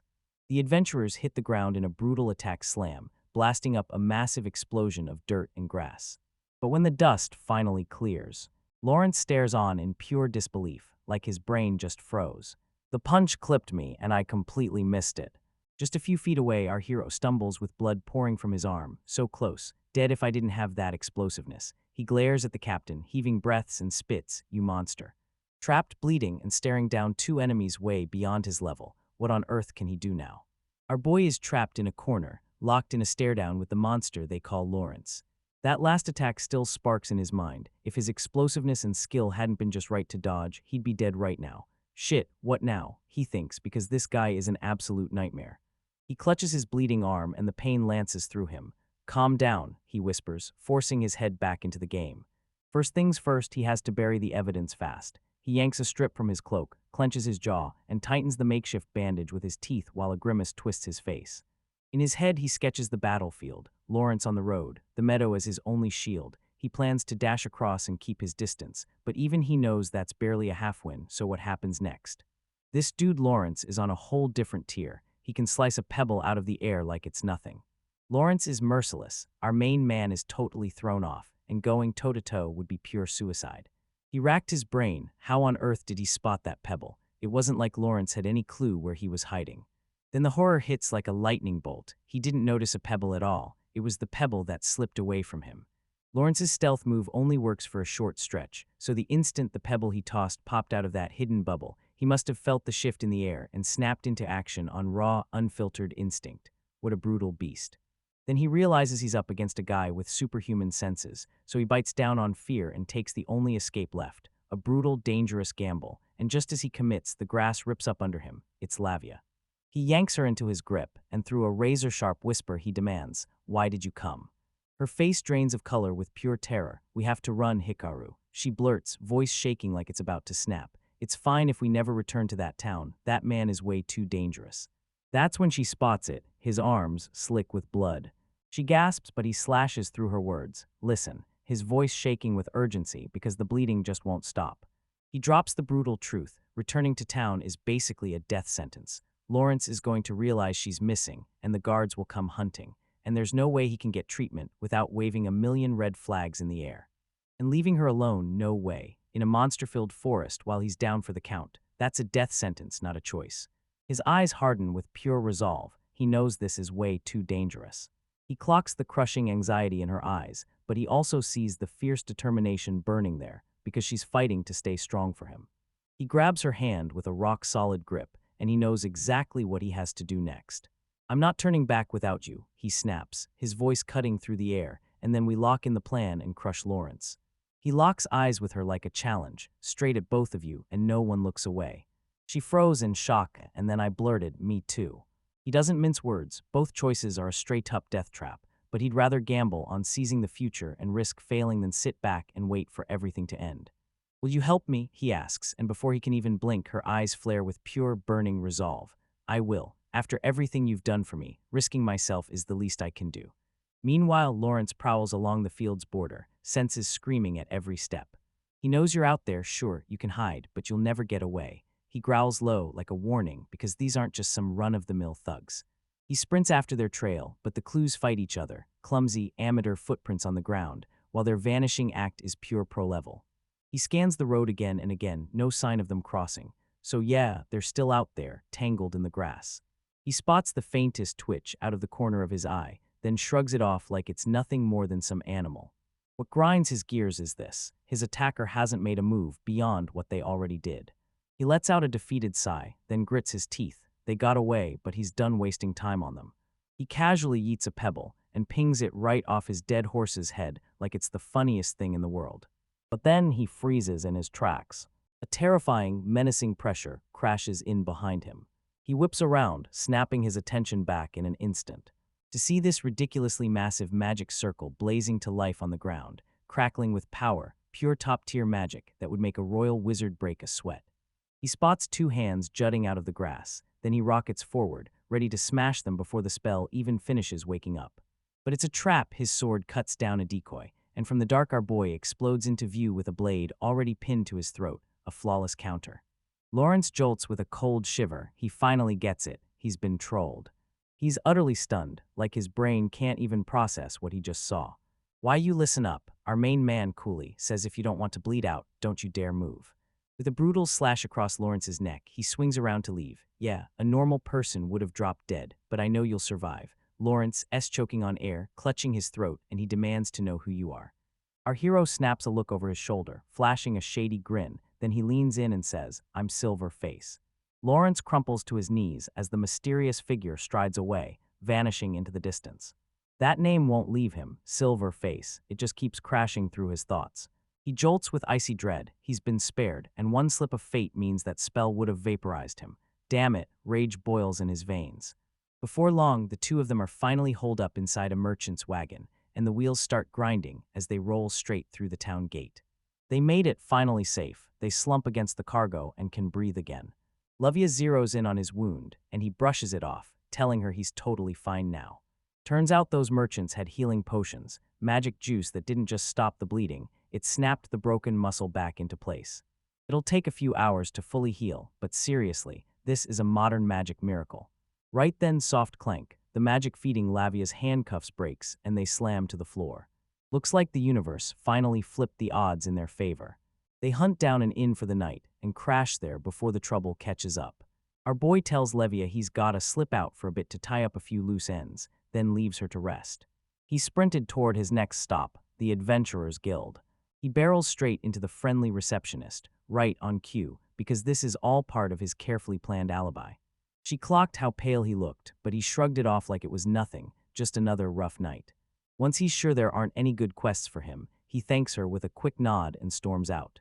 Knowing he'd already wiped away every trace, he rockets back into the room with a violent slam, and Lavia jerks, then tumbles right over. "Whoa, sorry about that," he blurts, yanking her to her feet, then he rushes to explain, "I was just wrapping up some business." She stares at him, and curiosity finally snaps the leash. "Lavia," he asks, and her face erupts in blush, "and now I'm sitting here way too curious." She jumps in and asks how invisibility works. Does it muffle sound too? He smiles and says he'll do his best to keep his voice down. Then, before he can even process what he just did, he surges closer and plants a kiss on her, blowing his own mind. He jerks back, reeling from how far he just went. Then Lavia sits up, stares at him with those clear, fearless eyes, and says, "I promised I'd give you everything if you'd save me. Aren't you scared of me?" He snaps, still shaking from what he's just done. Then he straight up admits it. He's no decent man, and he's committed real horrors. She fixes him with an intense stare, like she's reading his every move. "Did I not swear I'd give you everything if you'd just save me? Tell me, you remember, right?" Right after his face crumples, the moment's weight slams into him, like I do. "I won't back on my word," she says, voice rock steady, "whether you're a cruel, cold-blooded monster, a rotting undead, or something worse wearing a human face." The realization crashes into him like a tidal wave, because she didn't mean it like she was just talking. She didn't just say yes, she welcomed every last piece of him. For ages he'd been terrified of his own powers, sure they'd swallow him whole and rip his life apart. But Lavia, she didn't fear a thing, and somehow she accepted him anyway. The air in the room turns electric. "Are you really gonna give me all of you?" He fires back. She steps in fast, cheeks blazing. "I heard that the first time and it stung." She swallows, trying to keep it quiet. Her one little request, "Please stay with me the whole time, hold my hand." At last she gave him the world, and loved him back for exactly who he is. His eyes soften, and the tension finally melts away. Now he's convinced this is his moment to strike back. A brand new day breaks over the place that looks exactly like the local Adventurers Guild. And the morning has already kicked off, full speed. But before the smiles can even settle, Freya snaps the moment into action and tells Aurora that the big boss, Lunkinson, wants a word. The whole mood snaps to a brutal, grim office. Lunkin, looking like he's been around for 1,000 years, drops a bombshell. The escort mission for the party's shining star ended in total disaster. Aurora's world drops out from under her. Her mind screams the worst at once. Bandit ambush, a mutated monster tearing through the dark. But Lunkin just shakes his head, way weirder than that, and the adventurers swear, along with their guild, that the young lady they were guarding vanished without a trace. 1 minute she's trapped in that carriage, then asterisk poof, and she's gone like a ghost slipping out of reality. Lunkin is basically yanking his own beard out from sheer stress. This whole mess reeks, and he swears there are two big reasons this story is riddled with holes. First, the caregiver swore that Nogus's crew, the adventurers' men, came demanding the carriage keys, and Aurora snaps back the truth fast. Idiot. Right then, the entire scene turns painfully shady. Then came the second disaster. The knight who was supposed to ride with the escort never showed. Everyone claimed bandits had attacked him. And get this wasn't some random guard, nope. It was the knight commander himself, Lawrence de Falcon, the one and only Sword Saint. Aurora can't believe what she's hearing. One Sword Saint gets wrecked by a pack of run-of-the-mill bandits, and Lunkin drops the final, unbelievable detail. The one who attacked him was a kid calling himself Silver Face. The room explodes with wild, non-stop screaming from everyone at once. A kid beat the Sword Saint. That's not just unlikely. It straight up breaks reality like physics itself just quit. Aurora scrambles to connect the dots, firing off theories that this kid might be pure instinct, some once-in-a-generation combo prodigy.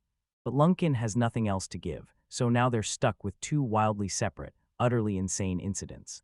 Clutching his desk, Lunkin leans in and demands Freya, "Are there any top-tier adventurers around here?" Aurora presses in, straight up asking if any skilled young men are around, and Lunkin draws a blank, until he points out that Hikaru was glued to his studies the day before everything erupted, and yeah, that coincidence is way too perfect. With 0 leads left, Lunkin decides to corner Gloria, but deep down, he knows it won't get him far. Meanwhile, our main man is showing Lavia all around town, and she's soaking up every second like it's the best day of her life. Her cheeks are blazing with pure, unfiltered joy, like her heart just burst into sunlight. He gestures to the weapon and armor shops, the no-brainer landmarks of any real adventure town. He's already daydreaming about the future, swearing he'll pull her back here the moment this whole disaster finally blows over. Then he jabs a finger at the next stop, bam, pointing straight to the Adventurers Guild. The instant Lavia lays eyes on it, she stops dead, trembling uncontrollably from head to toe. She finally lands here, this symbol of freedom and adventure, and it hits her so hard she can't even stand it, tears exploding from her eyes as she sobs pure joy. Hikaru's totally thrown by the sudden burst of water, but Lavia shrugs it off with a quick quip, then her eyes light up, and she's raring to dive inside. She's practically vibrating with energy, like she might burst right through the walls. But our hopeless hero yanks the ultimate troll move, telling her, "Let's do it another day," and her expression drops so hard it feels like it could crack the pavement. Just when the tension feels like it'll choke the air, a mouth-watering scent from a nearby bakery sweeps in and rescues everything. After he's snatched a quick bite to eat, Hikaru drops his real plan for the afternoon, then yanks the group outside the town. All right, it's time to prep for the adventure, because Lavia is about to test her insanely powerful magic, and the moment she gets going, her excitement shoots right back to full blast. They burst out into the open fields, vanishing from the town behind them. He tells her it's safe, just don't let them anywhere near the mountains. The view is unreal. Right in front of them, a giant ocean of grassland stretches as far as the eye can see. So massive it would have taken a horse an entire day just to cross it. Right before the magic show kicks off, Hikaru grabs the spotlight and asks to see her soul card, revealing how their ID cards work like magic passes in a basically fantasy world. He stares at her for 1 second, and boom, he spots it. Her family name is wiped clean, replaced by just Lavia. She locks eyes with him, her voice low but unbreakable, "Because I'm free now." And wow, the impact of those words hits like pure lightning. He dodges her question like it's a trap, refusing to answer what his own card's blessing even is. No, she's sketched of her. She whips her back around to show him the thing, and it's a full-on novel. The skills and stats on it are so ridiculous they feel unreal. He locks onto one specific one, Magic Principle, but she has 0 clue what it means. Her magic just erupted out of nowhere. So he lines in and tells her, "Show me." She kicks off her lesson on spirit magic and lays out the elements that. Then the incantation explodes from his mouth. "Spirits, answer my call by the primordial flames, incinerate." She hurls a massive fireball from her hands, and it smashes into the ground with a violent blast that obliterates everything in pure chaos. Hikaru is left utterly speechless, because that brutal display of power was fire breath, the simplest fire spell you can imagine. He snaps through a quick mental matchup. A Cyrenk adventurer carries a 4-point sword, the guildmaster's rocking 6, and Lavia, she's got 5 points in fire, basically a walking nuke. She stares at him, dread twisting tight in her face. "Aren't you scared of me?" He doesn't even flinch. Of course not. And the wave of relief that hits her, absolutely crushing. She admits her biggest fear. If he ever saw her real power, he'd bolt and leave her behind. He yanks her clothes and blurts out the truth. When he confessed his powers earlier, he felt the very same thing, something so impossible it goes way past anything human. In that instant, they clicked, like something in both of them finally snapped into place on a whole new level. He swears he'll never, ever walk away from her. Realized that dazzling light show was sure to pull a crowd and bring trouble straight to them. They bolt out fast, like the moment they spot trouble. While they walk, he leans in and asks how many she can fire off, like it's no big deal, and she shrugs, about 30 times. Inspired, our boy decides to take the leap, copying her chant so perfectly it feels like he's syncing with her on the first try. Then nothing, not a sound, just pure, absolute silence. Lavia leans in and tells you it was totally different for her. The first time her magic surged to life, it happened by pure accident. In a flashback, a terrified little Lavia freezes as a horse rears up with violent force. Her fear detonates with a brutal, uncontrollable surge of magical power. That smash knocks the horse and 2 adults out cold instantly. Her shady father gets hit with the news. A sinister grin flashes across his face as he calls his daughter to him. Pure horror is what comes next. He starts testing her, then traps her in the mansion and forces her to battle the monsters he hauled in.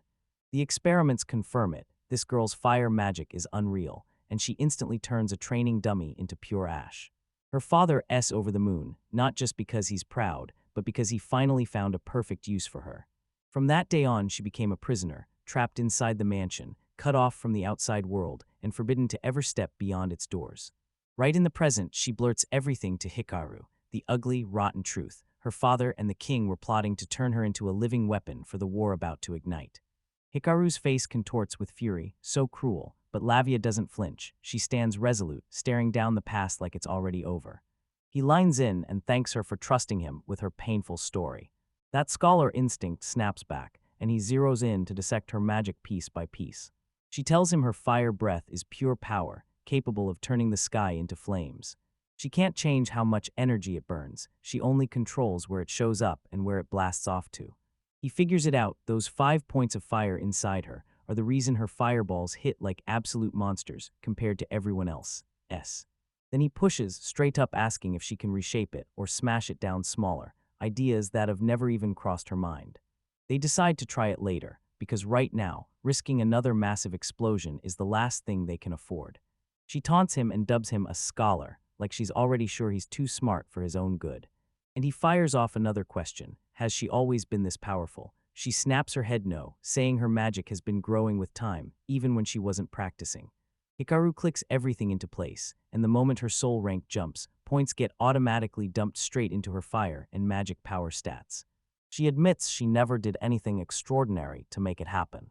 It's the crazy thing that happens when someone's got an insane gift straight from birth. Lavia grins and tees up the professor with a playful question, so, have you figured it out yet? But he just smiles, like he knows more than anyone, and that mystery keeps getting darker with every second. They burst into a real laugh, and for one brief moment, the weight of everything they've lost finally lifts. As they head home, fingers tangled, our main man stays silent, but makes a vow in his heart. He'll build a happy life for them both. Then the tale rockets to the tiny village of Manga, where workers are frantically harvesting tomatoes. A local pastor beams at them and welcomes them in like their family, chanting praises for their legendary dried tomatoes. He can't stop thinking about Paula, the girl who somehow peeled them like a total pro. One of the workers blurts out an apology, like he's got no idea how it happened. And the pastor steals a sorrowful smile, nodding like, that kid really did an amazing job. His friend gave him a sharp elbow to shut him down for even bringing up that sore subject.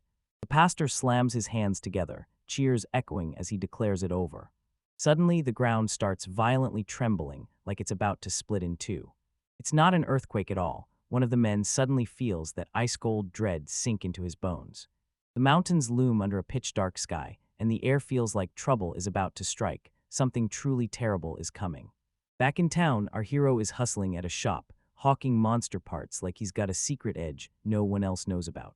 Specifically, the redhorn rabbit's entrails. The shopkeeper's so over the moon, thrilled that he smacks Hikaru across the back with a huge thump, so hard it nearly blasts him clean off his feet. Then starts ricocheting around the room like a raging lunatic. Our guy is totally lost, just staring in disbelief. As the sun crashes into the horizon, painting everything in fire, he replays the day in his head, then tests Lavia's magic and racks up a real monster kill. Lavia's safe in the hotel, but he knows time is ticking. He's got to shove her rank up fast, or he won't unlock that deadly stealth ability. He barrels back into the roaring Adventurers Guild, spying Freya and Gloria there at the counter. He barrels up to Gloria, demanding his payment for the hunt. She shoves a massive pouch of 9,000 Jilin into his hands, grinning like, rank up, you'll be there in a heartbeat. Then her smile dies off her face, her eyes turning cold as steel. Where were you the day before yesterday? The question slams into him like a punch to the gut. Before he can even sputter out a lie, Freya bursts in, all smiles, and cheerfully covers for him by confirming he's been studying all day. He barely dodged that massive bullet, but now he realizes the truth. Gloria suspects everything. Free pulls him aside and says, come hang out with me for a bit before the guild shuts its doors. But Gloria isn't finished. She leans in, drops her voice, and presses him. Is that civilian blessing really the only one on his card? She's hunting for the truth, and it looks like she's about to hit it. Our boy flat out bolts, shuts down the drink offer, and shoots out of there before anyone can stop him. He meets Freya outside, and she tells him that Lunken called her about the Count Morgstead case. They're spinning it like the Knight Commander only got roughed up by some young bandit, totally ignoring the fact that a kid basically obliterated him. The soldier pulled through, barely, like the universe almost snuffed him out. They both look at the two incidents and agree. At first glance, they seem like they couldn't possibly be connected. Then Hikaru clocks Gloria's brutal questions and realizes she wasn't guessing at all. She already knew everything. The guild's hands are off the case now. This has turned into a full-blown national crisis. When they split up, Freya jabs a finger toward her house, right where that bakery from earlier is. He tells her he already tried their bread and absolutely loved it, and the moment the words land, her cheeks flare red. Then she blurts out an invite to dinner on the spot. She instantly panics, blurts "never mind," and rockets down the street, leaving a totally baffled Hikaru staring after her. For now, he chooses to stay quiet, keeping his head down while he focuses on protecting Livia. The very next day, back at the guild, three brand new adventurers snap at each other, trying to build a fresh party. Yet with the three of them all low-rank women, nobody takes them seriously, and it's driving them up the wall. One of them locks onto our hero. The second, those doors explode open. A battered, bleeding man stumbles through the door, then drops to the floor and collapses in a heap. It's Pippin, the guy from their village. He shoves their worry aside, panic bursting through every word. Monsters are flooding out of the dungeon. With his final scrap of strength, he rips out a scream. Our village is in danger. Pippin is yanked before Lunken, right there in the spotlight, reliving the chaos of a massive earthquake that hit the day before. Then the Forest of Deception exploded into a stampede of monsters, hounding a pack of terrified adventurers straight into their own village. Lunken leans in and fires off the grim, necessary question: whatever happened to those adventurers? His eyes turn pitch black, and the air around him feels dead already. Pippin's silence is all the guild needs, and the moment it hits, a brutal wave of shock and horror crashes through the place.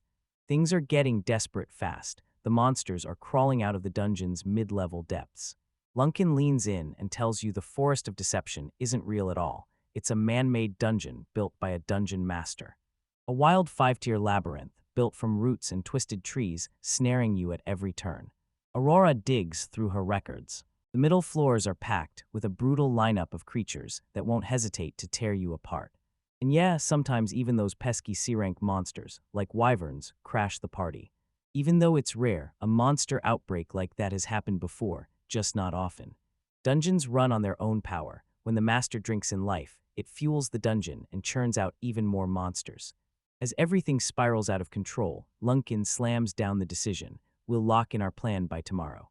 The very next day, in the royal capital, right where everything was about to explode, Knight Commander Lawrence is already back on the training grounds, and his wounds are knitting back together at a laugh-out-loud ridiculous speed.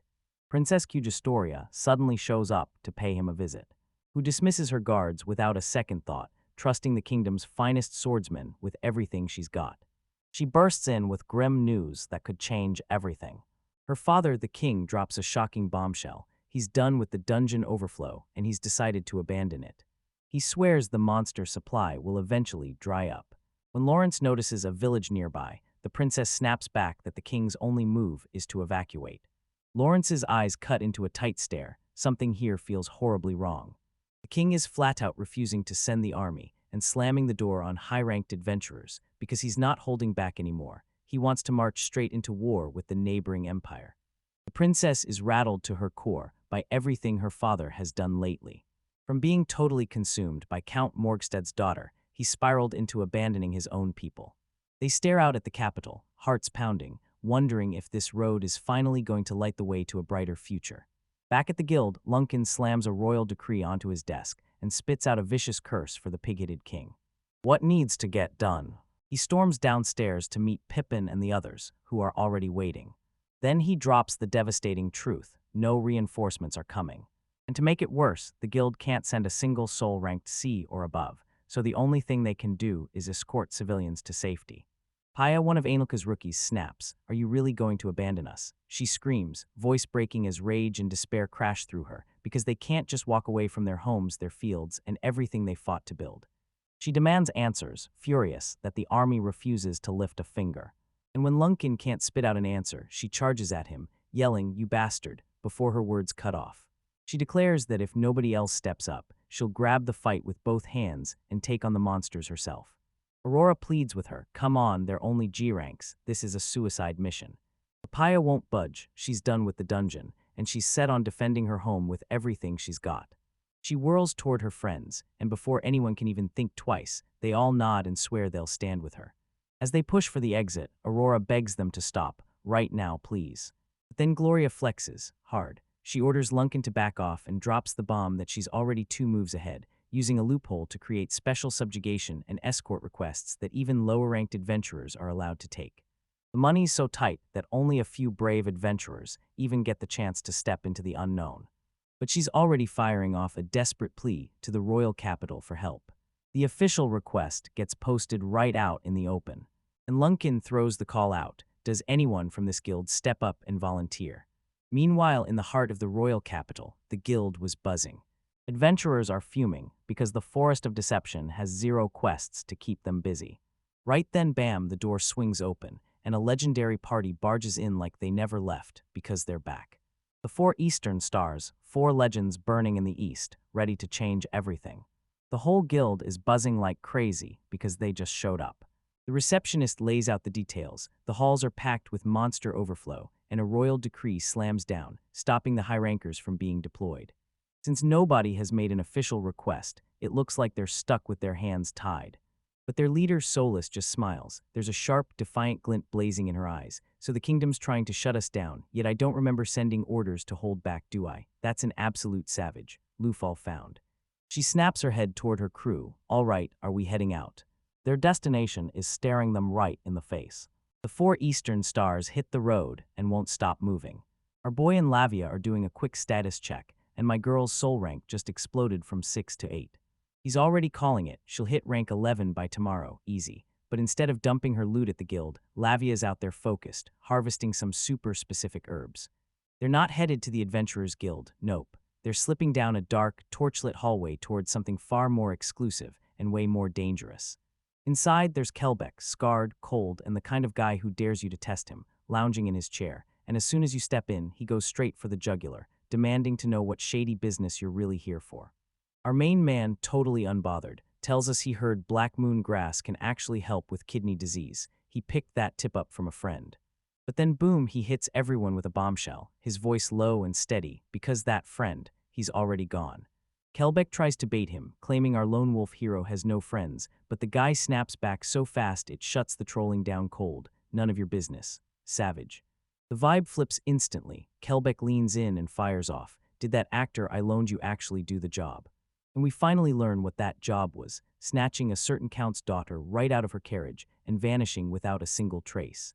Kelbeck can't believe it. 1 second they're there, and the next they just vanish in a blink, like they poofed into thin air. And that flips the switch in our hero's head, because he remembers when someone once slid into a room so silently, not a single soul even noticed. Kelbeck leans in with a wicked grin, like he can practically taste the trouble in the air. "So tell me, is this just a weird coincidence?" And that's the last straw. Our boy snaps, twisting his face into a full-on mask of pure rage. "What are you trying to imply?" He snarls, and Kelbeck is so rattled he nearly topples out of his chair. The guild master snaps his hands up, stumbling backward like a wild man. "Whoa, whoa, hold up, I'm kidding, I'm kidding." He bursts out apologizing over and over, like he's trying to rewind what he just did. Then our hero, the king of staying level-headed, tells Kelbeck they can still do business, right after calming down, while Kelbeck just lets out a heavy sigh like, "Great, this kid's trouble." As a goodbye gift, Kelbeck sells him some insanely useful magic items, one that blasts holes straight through walls, and another that fuses fire and wind into a massive explosion, and even scored a healing item by bribing a priest from the temple, so our boy just leveled up his chances big time, because he knows this is about to save him. 2 days later, the Adventurers Guild erupts in pure chaos. Someone just declared a dungeon overflow. And it turns out Pola's hometown is smack in the danger zone. One problem, this zone is locked down to D-rank adventurers and above, and our guy is still stuck down at G-rank. But this guy's actually done his homework. He's calling it out. The kingdom is ditching the forest like it's nothing, even though it's sitting on a literal gold mine. He spills his entire theory, an artificial dungeon that churns out insane profit. But the guild receptionist is breaking into a cold sweat. He keeps hammering the point, because a truly sharp mind is worth more than gold, and that kingdom's already cooking something huge like war. She cracks under the pressure, but our boy steps in, gives her a lifeline, and tells her, I get it. He finds out Pola and her friends already bolted for Mainilka, then he throws a quick thank you at the flustered receptionist. He steps outside, and there's Lavia, right in front of him, acting like she's been there the whole time, because her brand new perception concealment skill let her hear everything. She tells him she finally leveled up, then dumped every single point straight into stealth and agility. That's when he leans in with a confident smirk and drops the truth bomb. He can mess with other people's soul boards. Levia's jaw drops as he realizes this power only works when it's aimed at someone he trusts with his whole heart. He presses her for her take, asking what they should do about the whole dungeon mess. Lavia, and then the whole room just goes dead silent. He says letting Pola die would leave a sour taste in his mouth, but Lavalak just latches onto one word, dungeon. The second she hears it, her eyes light up, because dungeons are her all-time favorite obsession. Then her mind rockets straight to the most impossible conclusion, face burning, so she blurts out, blushing hard, wait, do you like Polar? Our boy is totally thrown for a loop by this sudden, wild turn. But Lavia is already spiraling out of control, totally convinced he's fallen for someone else. He clocks her distress, clamps both hands on her shoulders, and speaks with a rock-solid sincerity, don't worry, I love you. Meanwhile, those two stalker nuns are posted in the distance, eyes locked on them like they're praying for a romance to happen right now. The very next day, the guild is totally empty, like every last member vanished overnight. The receptionist is losing her mind because our hero vanished. She's sure he bolted toward Mainilka. Her friend yanks her aside and spills some seriously piping hot tea about what went down at the Royal Capitals Guild. Look, whatever the news says, it's huge, and everybody knows it's about to shove people into action. Meanwhile, our hero and Lavia are tearing across the countryside on horseback, desperate to finally catch Pola's party. But then off in the distance, they catch sight of smoke roaring up into the sky. The cabin erupts in roaring flames, swallowing everything in its path. A whole pack of thugs is posted out front, guarding the place like they own the night. And our boy freezes in horror as one of them swings and stomps a girl in a hood straight to the ground. Without thinking twice, he grabs Livia's attention and shouts, let's go. In the heart of the inferno, Pola and her friends gasp through choking smoke, pinned inside with no way out. They don't just no fighting is suicide. They can taste the death waiting on the other side. But Priscilla snaps into action with a desperate idea, wait for the wall to fall, then slam straight ahead at them. Right then, a calm voice slices through the roaring flames. Our hero, S here, perched in the window frame like this is nothing, and he warns us, if we slip out through the east window, there won't be a soul there. The whole party freezes in shock, like thunder just cracked the sky. Pola can barely breathe, Hikaru-sama. He shouts for them to move. This whole place is collapsing in front of them. They tear out of their right as the roof starts to collapse. A heart-stopping close call, so close it almost stole everything. His plan is dead simple. Lavia is lurking nearby, primed with magic to blast the cabin to pieces and spark pure chaos. Of course, right when the party should be perfect, the resident hothead explodes and screams a challenge straight at the bandits. Our boy lets out a heavy sigh, completely fed up with this guy's non-stop nonsense. Right before the brawl can even start, a blood-chilling scream blasts through the air and freezes everyone in place. A flawless white horse bursts out of nowhere with a knight in shining armor, and before anyone can react, one of the bandits is already sprawled on the ground. This newcomer is built like a tank. She clocks the whole situation with a cold, icy glare. She swings her sword up and declares she's lost the land of the 4 eastern stars, then snaps, by right, you're coming with me, and that entrance is pure epic. With the bandits hogtied, Solus strides up and lays down his message to the group. The hot-headed guy is practically spilling his thanks, and she just shrugs it off with a laugh. But our main man is locked onto her like a hawk, eyes narrowed, suspicion blazing. Pola shrugs him off like he's nothing but a random passerby. And he goes along with it, shrugging like it's nothing, claiming he just happened to be heading to Menelka. He lets out a quiet, relieved breath. Thankfully, Lavia doesn't have the chance to expose herself. He pieces it together. Those 4 eastern stars were probably the original crew meant to escort transport Lavia, but they got replaced by a weaker C-rank squad. And yeah, something shady is definitely going down. He snaps up Salus's soul board, rank 41, and she's so far above everyone else that it's unreal. Her sword skills hit a 5, only 1 point behind the sword saint himself, and trust me, this woman is a certified monster. So Luz orders her crew to hit the streets and patrol the area. And our boy suddenly clocks it. If all 4 of them hit this hard, they're a total nightmare and a massive threat. Salu snaps her focus to him, asking if he's headed to Menelka on a whim, confident or just painfully clueless. The air crackles, thick with tension. The adventurers pull him in and beg him to stay with them. And Pola, cheeks blazing, urgently offers her own seat. He fights back the urge to leave, insisting he has to travel alone. But they refuse to let it go. Salas calls him stubborn, and he fires off the smoothest excuse you'll ever hear. Meanwhile, I'm sitting there, nerves screaming because I'm surrounded by women, and yeah, I'm painfully shy. He storms away, and she's left staring after him, totally intrigued. At last, the party rockets into Menelka, and the city erupts with a hero's welcome. Solus fires up the villagers with a speech that hits like thunder. Then boom, another member of her crew shows up, a high-ranking cleric named Sophie. Pola's starstruck to the bone, like she's suddenly standing on a whole other level compared to these pros. Turns out the village chief is Pola's own dad, and when they finally face each other, the reunion hits so hard it turns into straight-up tears. He grabs her hand and begs her to show Sophie around town. Later that night, me and Lavia finally get some alone time, sitting by a crackling campfire under a sky full of stars. She quizzes him on what he thinks about the 4 eastern stars, and he admits he can't drop his guard around them, but he still can't help praising Salus's grace and skill. The moment another woman's name gets dropped, Levia's cheeks puff up in a huge, furious pout. Jealousy raw, ruthless, and totally in control. She finally snaps and blurts it out, mortified that her own feelings gave her away. He just bursts into laughter, and somehow it's adorable enough to make him smile like he's in on the joke. Then he finally admits the truth. He wanted to go alone just so he could steal more time with her, and only her. He leans in and asks if his pathetic jealousy disappointed her. Then she smiles and says, "No, it actually made me happy."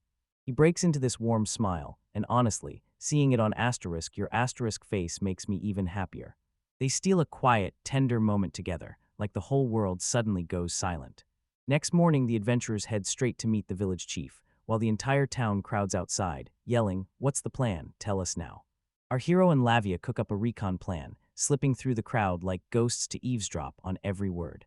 Inside, the chief is on his knees, begging them to clear the dungeon, like it's the last chance to save them. But Salus snaps back and says it can't be done with just 4 people. Their job is simple: buy every second they can so everyone gets out. The chief digs in and refuses to give up their fields, their only lifeline.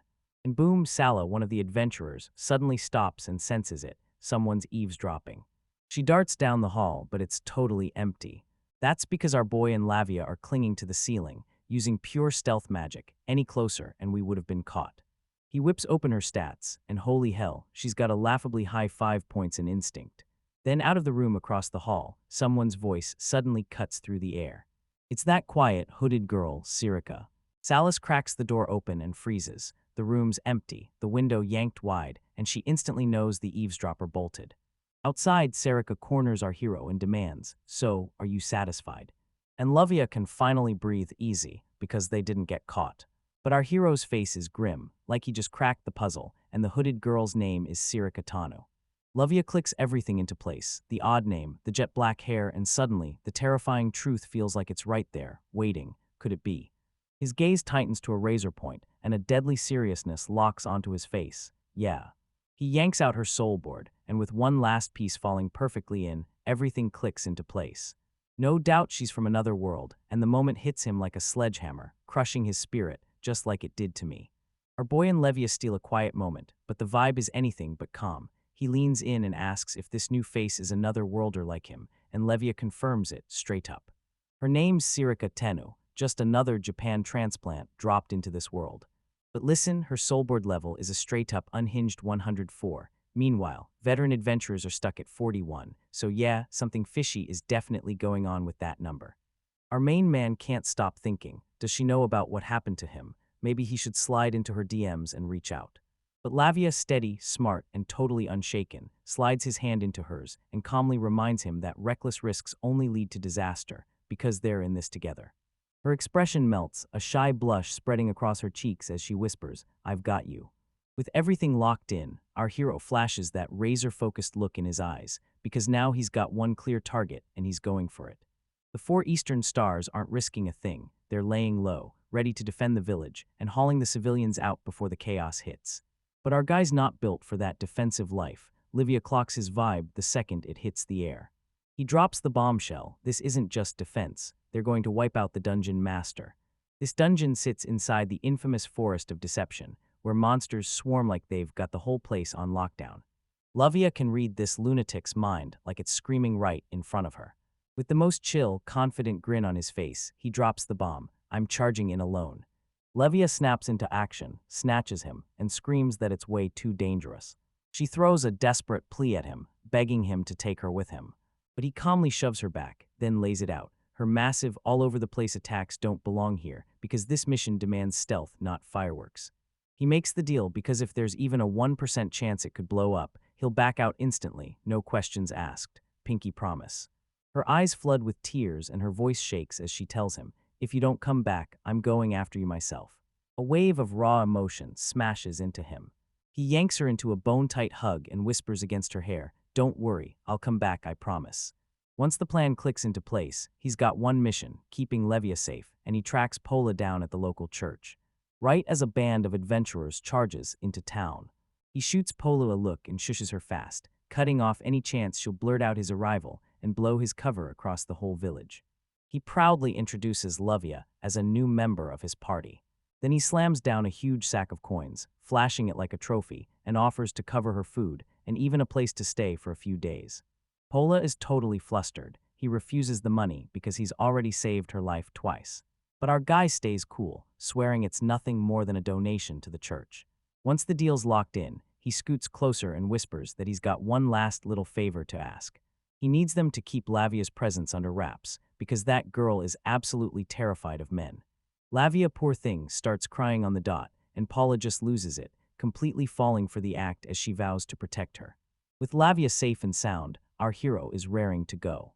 But right then, a scout rockets back into the village. Rip off the dashes and see what's really going on.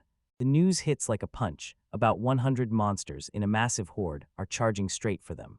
The brand new adventurers swagger in and scoff, claiming it's a cakewalk, because half the crew is just a bunch of small fry. These little pests aren't a problem until they swarm you, then you're in real trouble.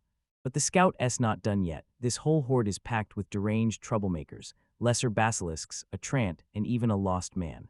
Before anyone even has a chance to panic, the eye-patch-wearing captain of the new crew slams his fist to the ground and declares that Wildhorn will take on the big ones. He totally steamrolls in, claiming Pond's turf as his own and declaring there on an official commission. He tells the local adventurers to sit down and quit crowding in because the pros are about to take over. The locals are seething, but the Wildhorn squad just strides off, flat out ignoring every last word they throw at them. Lavia's crew decides there's no choice, they've got to step in and help.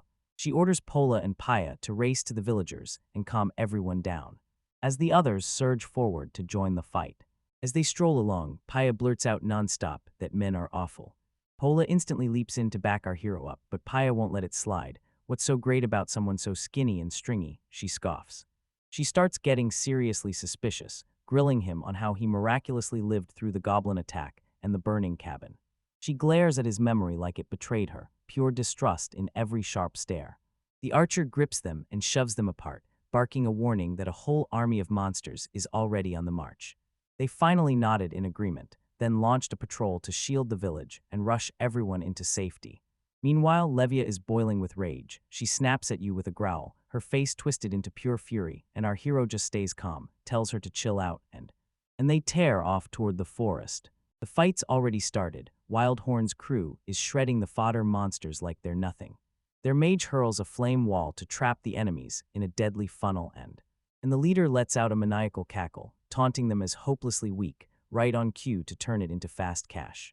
Hiding in the trees, our guy finally admits, yeah, my coordination's actually pretty damn good. But Lavia already knows, this is the calm before the real test unleashes. Right on cue, one villager shrieks, and a colossal Trent explodes out of the trees, snatching some helpless soul and devouring him, lifting him into the sky. But the wild horn leader doesn't even blink. While the Trant is the last thing they should ignore, he sneers. His mage fires off a savage flame lance, and boom, the giant tree monster gets totally erased in a blinding fiery explosion. The adventurers burst into cheers, convinced this is an easy win waiting to happen. Big mistake. While they're partying, the real threat strikes. A terrifying lost man bursts out of nowhere, claws hovering just inches from a guy's neck. Right as it lands, an arrow comes screaming through the air, whizzing past and saving the adventurer's life at the last second. It's the archer girl perched up in a tree, grinning as she looks down at everything below. Yeah, go ahead, look cool while she trolls you, but if you keep playing with fire, she'll end you. The other adventurers crash into the battle, cutting down the last monsters with lightning-fast slashes. The Wildhorn leader scrambles to save face, insisting they're on a subjugation mission, and swears they didn't do a single wrong thing. But the archer blurts out the truth. The lost man vanished using camouflage right after she shot him, and boom, mission failed, my dudes. And just like that, the first wave crashes and burns. Elsewhere, two greedy adventurers are rifling through monster corpses, snatching up spirit stones like they're hoarding treasure. They're so glued to the loot that they never even feel the shadows. Another poor lost man is creeping up behind them. One of them gets hit with a sudden chill, like a blade of wind just sliced the air. Then he spins around and finds nothing. That's because our boy snuck in with his stealth skill and snatched it right out from under them. Even camouflaged, his absurdly sharp detection skills spotted it instantly. He can feel the enemy count climbing fast, like the battlefield is shrinking under his feet. Time to crank it up. He vanishes into the woods like a shadow slipping away. Deeper in the forest, he spots the entrance, and it's supposed to be night, but the sky won't ever dim here, glowing bright like the dungeon itself is swallowing darkness. A grin snaps across his face, because this is it, his very first dungeon. The walls look almost see-through, like reality's slipping, so yeah, that's exactly why they call it the Forest of Deception. He paces down a path that swings open into a never-ending corridor, and slams straight into a whole pack of lesser basilisks. He grabs the perfect test subjects, and then whips out a throwing knife. And he hurls it with pinpoint precision, dropping it straight into the eyes, instant impact. He can't even believe it. He's honestly stunned by just how powerful he's become. The other bird lizards lose it, panic erupts, and they bolt for the hills. He double-checks his abilities and instantly realizes it. When his maxed-out assassination skill locks in with his sharpshooter talent, every stealth attack becomes an automatic critical hit. Yeah, that combo is straight-up broken. He thinks about firing up a brand new weapon to see what it can do. But he clenches his resolve and pushes deeper into the dungeon. Back in the village, tension snaps in the air, and everyone can feel it. A fresh wave of monsters is closing in right on our doorstep. Pola realizes the gap between each attack is shrinking fast. Pai is still brimming with confidence that Salyus's crew can take it down. But Pola's way more pragmatic, because you can't stay on guard forever. Paya decides to track down her dad, the village chief, and plead for evacuation. He's standing right there with the other village elders, shoulder to shoulder like something big is about to go down. And she instantly tells them, "We're leaving now." Her father snaps back coldly. "Didn't you tell everyone yesterday that Salusum would be just fine?" His tone is dismissive, like he's already checked out. He slams the villagers as a burden, and Paya snaps back like a spring about to break. The other adventurers are cracking, because this endless battle won't let up, and there's still nobody coming to save them. The village chief slams the truth down. There's not a single adventurer or soldier left, not one. These folks are tomato farmers, and their grandparents carved those fields with their own hands. Now it's all they've got. We're not walking out. Leaving is totally off the table. Everyone's already sure of it. If they stay put, death is coming for them. But if they try to bolt, they'll burn through their cash fast and still end up dead. Pola's fist tightens in pure frustration. Now she gets it. Staying silent is the same as telling them, "Die here." Paya's so furious at her father. He's been bad-mouthing her, and now everything feels out of control. Pola shoots out and grabs her arm, desperate to stop her. Your father's in real pain, and she can't hold it in. She screams at the top of her lungs, raw emotion crashing over her like a wave. Pierre is left speechless, frozen in total shock.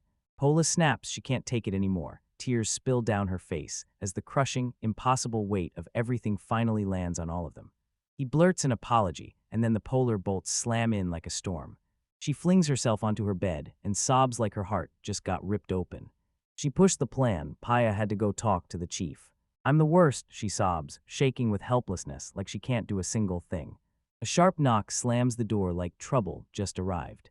It's her father, the pastor, and the moment he locks eyes with her tear-soaked face, he instantly understands.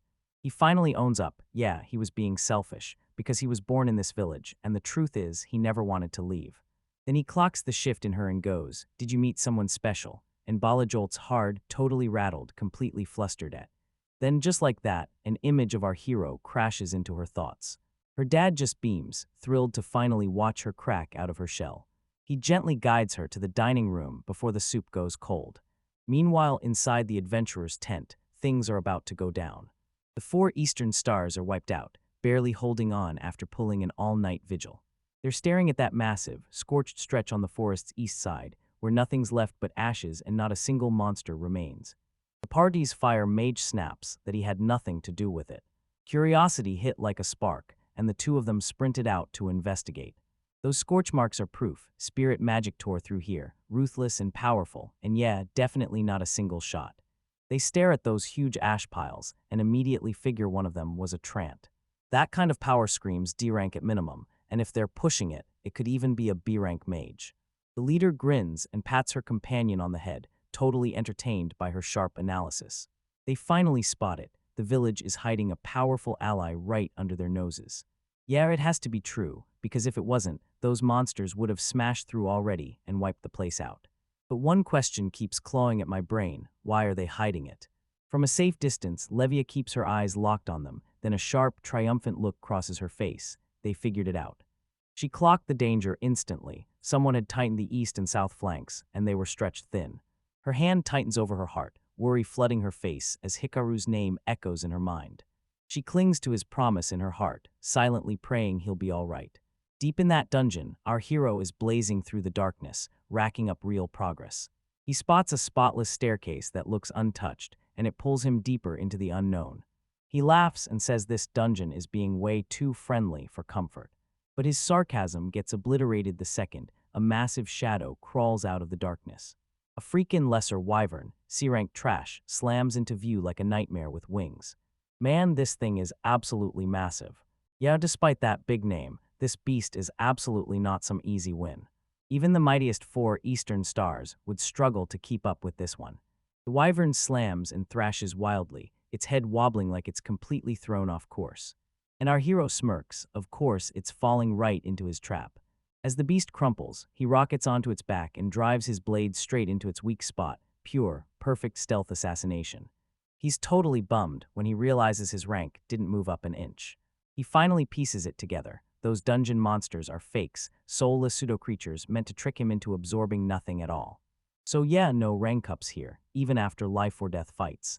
So when it comes down to it, it better at least rain valuable spirit stones and rare gems. Something about the whole mess still gnaws at him, refusing to let go. But right before he can even think about it, the whole dungeon erupts into violent shaking and roaring rumble. He braces hard as a surge of pure power crashes over him. What on earth just got unleashed, and it's barreling straight for Mainilka. He realizes wiping out the dungeon master won't stop those monsters outside anymore, so he knows he has to get out of here, and he has to do it now. Back in the village, Lavia sprawls on her bed, finally letting her body rest. Suddenly, a violent tremor rips through the town and shakes everything to the bone. All the adventurers spill out of the area, dazed, wide-eyed, and absolutely terrified. Lavia jerks awake, startled by the chaos around her. She swings the door wide, and the moment it opens, her eyes blow up with unfiltered shock. A colossal, terrifying dragon has crashed into the world, towering over the entire village like it's nothing. Another staircase, he mutters under his breath, completely fed up with cardio for the day. Man, this isn't some regular stairwell. This is the 5th floor, the root level, the pitch-black maze called the Forest of Deception, and down here it's total darkness, so our hero is pushing through the nightmare with only his magic lamp in hand. A quick glance at his stats screams one thing: he's running on fumes, and he's got just 3 skill points left. Up until now, he's been a total menace, ripping through everything in his way, from creepy executioners to even the lesser wyverns, no mercy. But this is totally uncharted territory, and the vibes are seriously shady, so he plays it smart, puts safety first, dumps his remaining points, and maxes out both his life concealment and magic concealment. Dungeons are famous for the wild, brain-twisting puzzles that slam doors shut and guard every treasure chest. But this floor is basically a non-stop maze you can't escape. He's betting this is the perfect grind spot for adventurers to farm sweet, valuable monster drops. Then a blazing light flickers in the distance. He marches straight into this massive chamber, totally stunned. Wait, is there electricity even on the 6th floor, or what? The ceiling is glowing with this weird, web-like pattern, straight out of the 1st floor's playbook. A tiny wisp of light suddenly pops up beside him, chirping like, "Don't worry about that." And our poor guy just stands there, completely baffled like, "Wait, where did you come from?" This place feels completely unhinged, and something eerie is lurking in every shadow. But his confusion snaps into ice-cold dread in a heartbeat, and his eyes blow wide when he sees something massive sprawled in the middle of the room. A dragon right there in front of us. A giant, scaly monster was dead asleep. His mind goes a mile a minute. Could that really be the dungeon master? A legit dragon, but before he can even process it, a slitted reptilian eye snaps open like a blade. With a roar that rattles the dungeon walls, it bellows, "Go, oh, goes there." The brutal blast of sound hits our hero like a wrecking ball, slamming the air out of his lungs. How could it possibly sense him when his stealth was at max? Panic hits the moment it realizes. He clenches his fist and forces his nerves to settle, but his heart keeps slamming into his ribs like a wild drum. He knows if he snaps, his stealth will crack in an instant, so he holds it together while the dragon, blissfully unaware, keeps asking the same question: who goes there? Right there, our boy finally figures it out. This thing isn't using magic at all. Its instincts are just insanely, ridiculously sharp. Right now, the beast has slipped out of his exact sight. He drops into a crouch, eyes darting over the floor. Then a faint glimmer snaps into view, like only skill or maybe outright magic could pull off. He spots a massive, intricate web of magic detection, threads smothering the entire floor. It's a hellish tripwire rig, one wrong step on a single thread, and that dragon will instantly pinpoint his exact location. And in a cramped room like this, one fire breath attack is basically a death sentence. He's getting turned into vapor. He tests his skills. Can he crank magic concealment all the way to level 5 and sneak right past? No, hold up, he has to think fast. Those threads might not be sensing magic at all. They could just be a weight detector or a tripwire that only reacts when someone's physically there. The whole scene snaps into place, and suddenly we're peering down from above into a bustling village square. Humbled by a simple wooden fence, standing there like it could barely hold its ground. Chaos reigns. A terrifying white dragon is tearing through everything, and Salis and her crew stand frozen, staring it down like their lives depend on it. She drops to the ground, and then she screams. Right when the beast unleashes a cataclysmic roar, the shockwave rips through the crowd and hurls everyone into the air. Her companions instantly clutch their ears, groaning like it hurts to breathe. The ground is torn up with the injured, and it's nothing short of a slaughter. The scarred eyepatch warrior snaps into action, rallies every survivor he can find, then barks for anyone still conscious to split up and haul the residents into evacuation. But Salu stands firm, shield up like a wall. "Don't worry, we'll buy you time." The old man freezes, shocked. "You can't face this roar and run alone, can you?" Then she throws these loose glares at the beast, and you catch every word. She snarls in human speech, dripping with contempt. And she's not done yet. Don't kid yourself. Humans aren't the only ones with brains. She names it for what it is, an unholy monster from the dungeon, a mindless killer with no mercy. But the dragon's voice booms ancient and unstoppable. "Yep, that's right, I'm the white dragon. I'm the brother of the black dragon, and I'm the strongest out there." Then the floor gives way, Luce is floored. And as if that isn't enough, there's another one. The dragon sneers at her, "So you're not attacking," and she just grips the hilt of Solus a little tighter, eyes blazing. "That sword at my waist isn't for show. No, this blade has tasted the blood of many dragons." Then she snaps her fingers, turns to her friends and yells, "Plan B." And then he rips back to bolt. But it's a savage feint. The dragon snaps its head around and drives that loose pivot straight into a brutal right hook, smashing it into the jaw. The brutal hit slams the massive beast backward, and she barrels in with a razor-clean slash that carves straight across its face. The villagers are left frozen, staring at it in total, breathless awe. She lifts her glowing sword high, blazing like a promise in the dark. It finally unveiled its terrifying name, the White Ray Blade.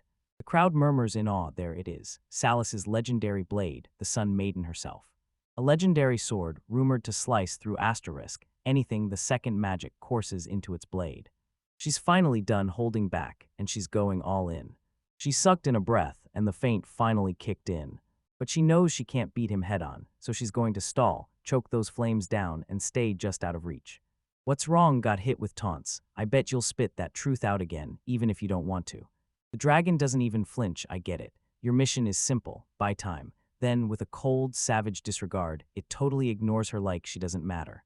It snaps its head around and blasts a scorching beam of fire that wipes out a nearby house in an instant, turning the people inside into ash. A man's scream bursts out, and then gets brutally snuffed out. Wake up, the dragon cackles, and Solus just freezes, speechless. Yoshi plants the seeds. Then the dragon unleashes a chilling monologue, snarling that only foolish children kill just to feel pleasure.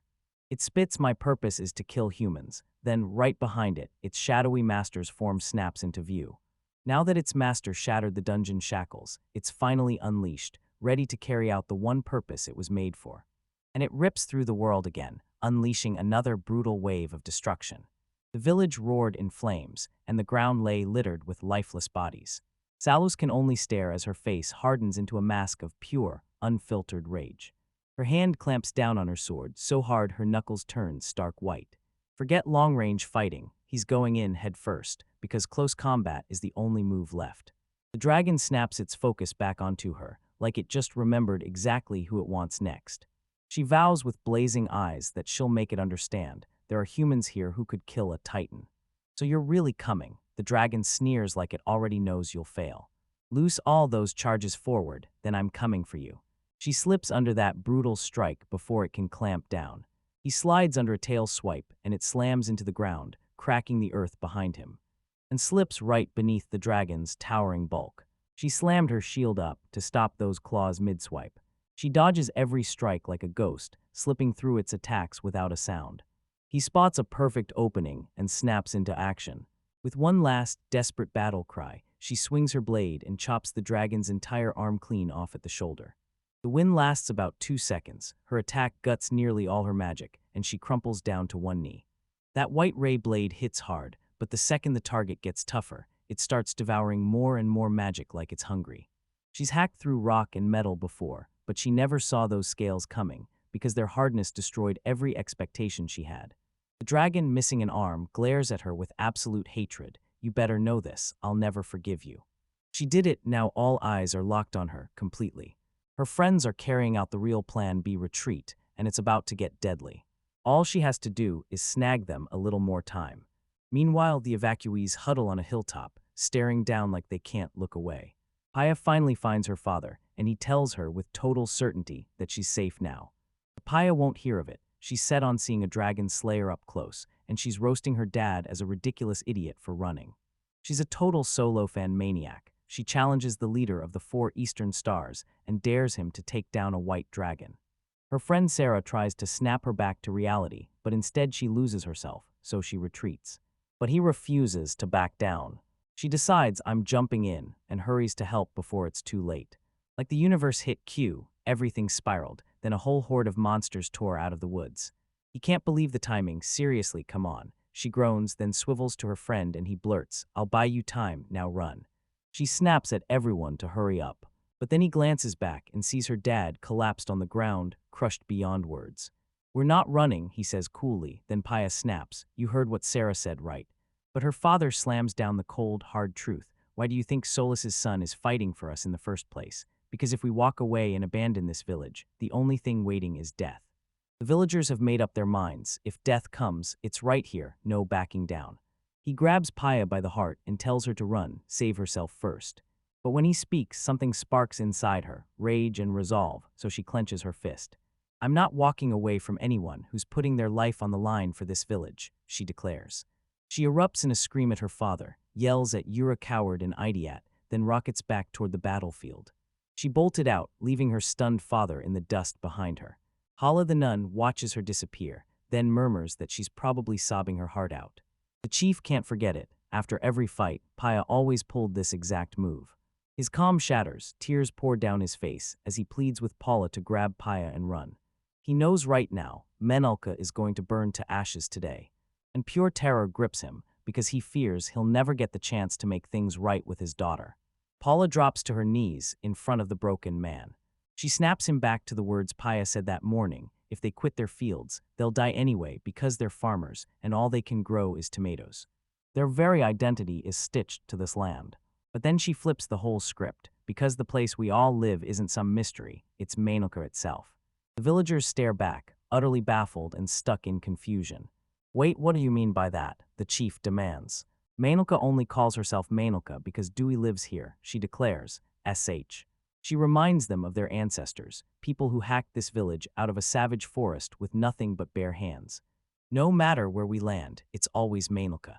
With fire in her eyes, she whips them into action. If their fields are gone, they'll plant new ones, just like their ancestors did. I'm not letting you claim it's impossible, she screams, and the whole world shakes. Even she, once a total crybaby, now stands up to monsters like it's nothing. Her epic speech lands like a thunderclap in the heart. Her priest of a father claps slowly, choking up as tears spill from his eyes. He's absolutely beaming at how his little girl grew into that incredible woman. The chief's comeback is back on the table. If we're going to die anyway, then we'd better go out like legends. He shoots Paula a grin. Your words really hit him hard. He clings to his own father's wisdom, because a village isn't buildings at all, it's the people who fill it with life. He flashes a grin. All right then, let's do this. The chief is back and everyone feels it. We, Mainilka's pupils, are on the move right now, and the village starts moving with us. They're gonna survive, no matter what hits them. Back in the dungeon, our hero's still locked in a tense standoff with a sleeping dragon. So what's he supposed to do, back off and live, or grind through the fifth floor where every second feels wasted? The question slams into my chest. Do I run away, or do I stay and fight? He clings to Lavia's warning, don't return unless he's truly safe. Sorry, Lavia, there's a stubborn spark in his eyes. He won't flee without even fighting back. I've got it, he says, and then he reveals it, balance skill. Those detection threads only hug the entrance. Past them, you'll find little blind gaps. All he has to do is not step on them, so he flexes, launches himself, and dances across that lethal web like a pro in full control. He drops in softly right beside the dragon's head. Now tell me, how am I supposed to beat this thing? He remembers that the pseudo-monsters here aren't just made up, they're modeled after real creatures. He fires up mana detection, and the dragon's inner anatomy gets ripped open in plain sight, showing him the exact mana hotspots pulsing in its brain and heart. The heart's buried too deep, the head's lifted too high, but right in the neck lies a life-giving artery, the perfect weak spot. But then he rockets off the wall like a cannon blast, launching himself forward. The dagger snaps straight for the artery, like it knew exactly where to strike. But the dragon's eye snaps wide open, and with a brutal tail swipe, it flings him out of the sky.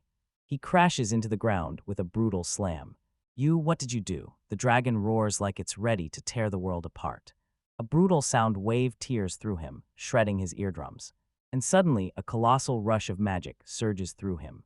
A roaring torrent of fire slammed through the chamber, ripping everything apart. The dragon studies the inferno, then it roars, I feel you out there, so tell me, where are you hiding? Through the choking smoke, our boy steps out, singed to the bone but still very much alive. His back screams numb, but nothing's broken, and even better, that kick crushed the scales, leaving him a real opening. So why did his assassination skill fail to fire at all? He finally pieces it all together. There's this razor-thin delay between the pain crashing in, his brain scrambling to process the attack, and his stealth slipping away. He's got to shove it across the finish line before that tiny window shuts for good. His eyes slice sharp shut. He's done waiting. Now it's time to unveil his next weapon. He sheathes his knife, pulls out a wicked-looking dagger, and steps in like it's time for round 2. Fresh off the forge, the new prototype is finally ready, and Hikaru's sprinting over to grab it. The elven smith shoves a weird-looking sword into his hands and warns him it only works once. With a shady wink, he dares our main guy to try it on something far bigger than himself. And just like that, the universe hands us a gift. Our innocent looks pop up, and there it is, sitting in the field like it owns the place, a gigantic dragon, totally unbothered. That white dragon looks straight up annoyed, like, of course some nuisance would barge in while White's not around, and Grumbles is left muttering and totally thrown off. Wait, White, so there's another one. A second terrifying presence creeps in beside him, and the truth hits hard. This is a great A-level disaster in the making. More than one dragon, it's official, absolute chaos. A flying dragon this close to civilization should have lit up everyone's radar ages ago, so yeah, something shady is definitely brewing. He immediately bursts out, shouting for Lavia. No time to hide. If this thing fires off even one attack, it'll wipe out the whole nearby village, and everyone inside with it. Our hero jumps into gear and fires up his magic detection skill. His goal is crystal clear, the dragon's heart, and there's no playing around, he's going straight for a one-shot kill. Still, the dragon's totally thrown off as our boy surges forward, a crackling ball of energy roaring in his hands. Who the hell are you, you bastard? You're nothing but mistakes. But it's already over. This thing fires up, and the blade rockets out like a missile, slamming deep into the dragon's neck. Just a breath later, boom, the real magic explodes. Blade Bomb, our hero, growls under his breath. That weapon is pure chaos disguised as genius. Its blade rockets out, pins into the target, and then boom, right a second later, it explodes from the inside out. A blast that lands dead center in the heart. Nothing lives through that kind of brutal, surgical precision. The colossal beast crashes to the ground, and our hero slumps against its lifeless body, utterly drained. Then he exhales, tired to the bone. But there's zero time to breathe. He locks onto a glistening black orb buried in the dust. A gemstone, he stares, mouth half open, and can't stop himself from wondering what it'd feel like to pick it up. He still remembers the dragon slipping that master hint, so yeah, there's only one possibility, and another terrifying boss is out there, lurking in the shadows. He barrels toward the dungeon entrance, firing off prayers to every god he can name. Please, let it be anything but a black dragon. The whole story rockets into a rain-soaked village, complete and total chaos everywhere. A bunch of cowardly adventurers are yelling at each other, ready to bail on the villagers and bolt before they get hurt. But Salis, the one with the eye patch, will not hear it. She whips her arm toward the clashing sounds and roars, where the fight is. Then she locks in like a storm. A woman's taking on a dragon, we're going. Cowards hit the brakes, whining they'll just trip over everyone and get in the way. And the second they spot what's going down, their guts go numb, because a whole pack of lesser wyverns has just shown up. It's done, one of them chokes out a terrified little whimper. So Luce fires them up, shouting that the three heavy hitters are the real danger. But a tiny hooded figure steps forward, then asks, "Who are you?" So the demands fall flat, but the girl ignores her. "This is Lavia, and she's about to flex. Spirits, answer my call." She roars, and her voice shakes with raw power. "I want it all, every living thing, and hellfire strong enough to burn away even the laws of nature." The adventurers stare in shock, totally stunned. And right under her feet, a ridiculously magical circle explodes into existence. Her eyes shut tight as she unleashes an insane surge of power. Spirits dance, guzzling my magic, singing as they scorch everything to ashes. She hurls her spell, and a blazing firestorm screams like a holy gospel. A magic circle cracks open, and a tidal wave of pure black flame explodes outward, devouring the entire pack of wyverns in one unstoppable sweep. Before they can even get a scream out, they're instantly vaporized, blasting everything into scorched earth and leaving nothing behind. The adventurers are totally stunned, jaws dropped so hard they can't even speak. Lavia just dusts herself off like it's nothing. Phew. "All right, you handle the little fry I left behind," she says, all casual like the fight's already over. They gawk at the burning forest, utterly stunned. After a beat, one of them nudges the spot that's loose. "Hey, don't we get to move now?" That snaps her back to reality, yay, and she roars like a war drum, charging straight at the last monsters. Meanwhile, the next fight is already erupting. Sulu's crew is locking horns with a monstrous white dread dragon. The beast tore the air apart with a deafening roar. But this party stands like a fortress, and together they lock arms to protect every last one of them.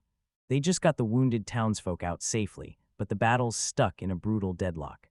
So Luce drives a crushing blow right into the dragon's leg, but the wound knits itself back together in the blink of an eye. She clenches her teeth and pushes through anyway, because she's got a plan and she's not backing down. She whips her head back and spots Nunpala pulling it off, getting the villagers to safety. Phase 1 is officially done. Boom, first step locked in. Her plan was dead simple. Lock in, hold the line until dusk. A monster this brutal is too big for the kingdom to shrug off, so they fall back and let the top-tier adventurers deal with it. But the dragon suddenly snaps its focus away from her. It locks onto a figure cowering in the rubble. "Wait, Europa minutes me." The salute screams, but that dragon barrels past her and charges straight ahead. Everything spiraled out of control fast. It's Paya, Paula's friend, standing her ground with her sword already drawn. "Why?" Paula gasps, horrified, then I snap, "I told you I'd protect you," as Paya screams back, furious. She charges straight at the dragon, fearless as thunder. But this fight is doomed from the start. Some arrows thud off its thick scales like they're nothing. That dragon doesn't even blink. Yet another adventurer erupts in a scream of pure terror. Paya whips her sword through the air with everything she's got, but the dragon just scoffs, then flicks its tail like it's nothing, and it impales her straight through the chest. Her sword clatters to the ground as her body gets violently flung aside. It's a brutal, stomach-turning nightmare, and Paula can only stand there, watching it all unfold in pure horror. The rest of the party doesn't back down. They unleash arrows and spells, trying to claw their way into the fight. But the dragon doesn't even flinch. It unleashes a thunderous roar that blasts a shockwave straight across the battlefield. sending everyone crashing to the ground, stunned and breathless. The explosion rips the archer's bow apart into splinters, and then he gets smashed so hard that he drops and passes out. The dragon snaps its gaze onto the downed archer, Serica, and pure malice burns in its eyes. It gapes its massive jaws, building up to blast everything with a raging torrent of flame. The dragon hurls a brutal burst of dark energy straight at its target.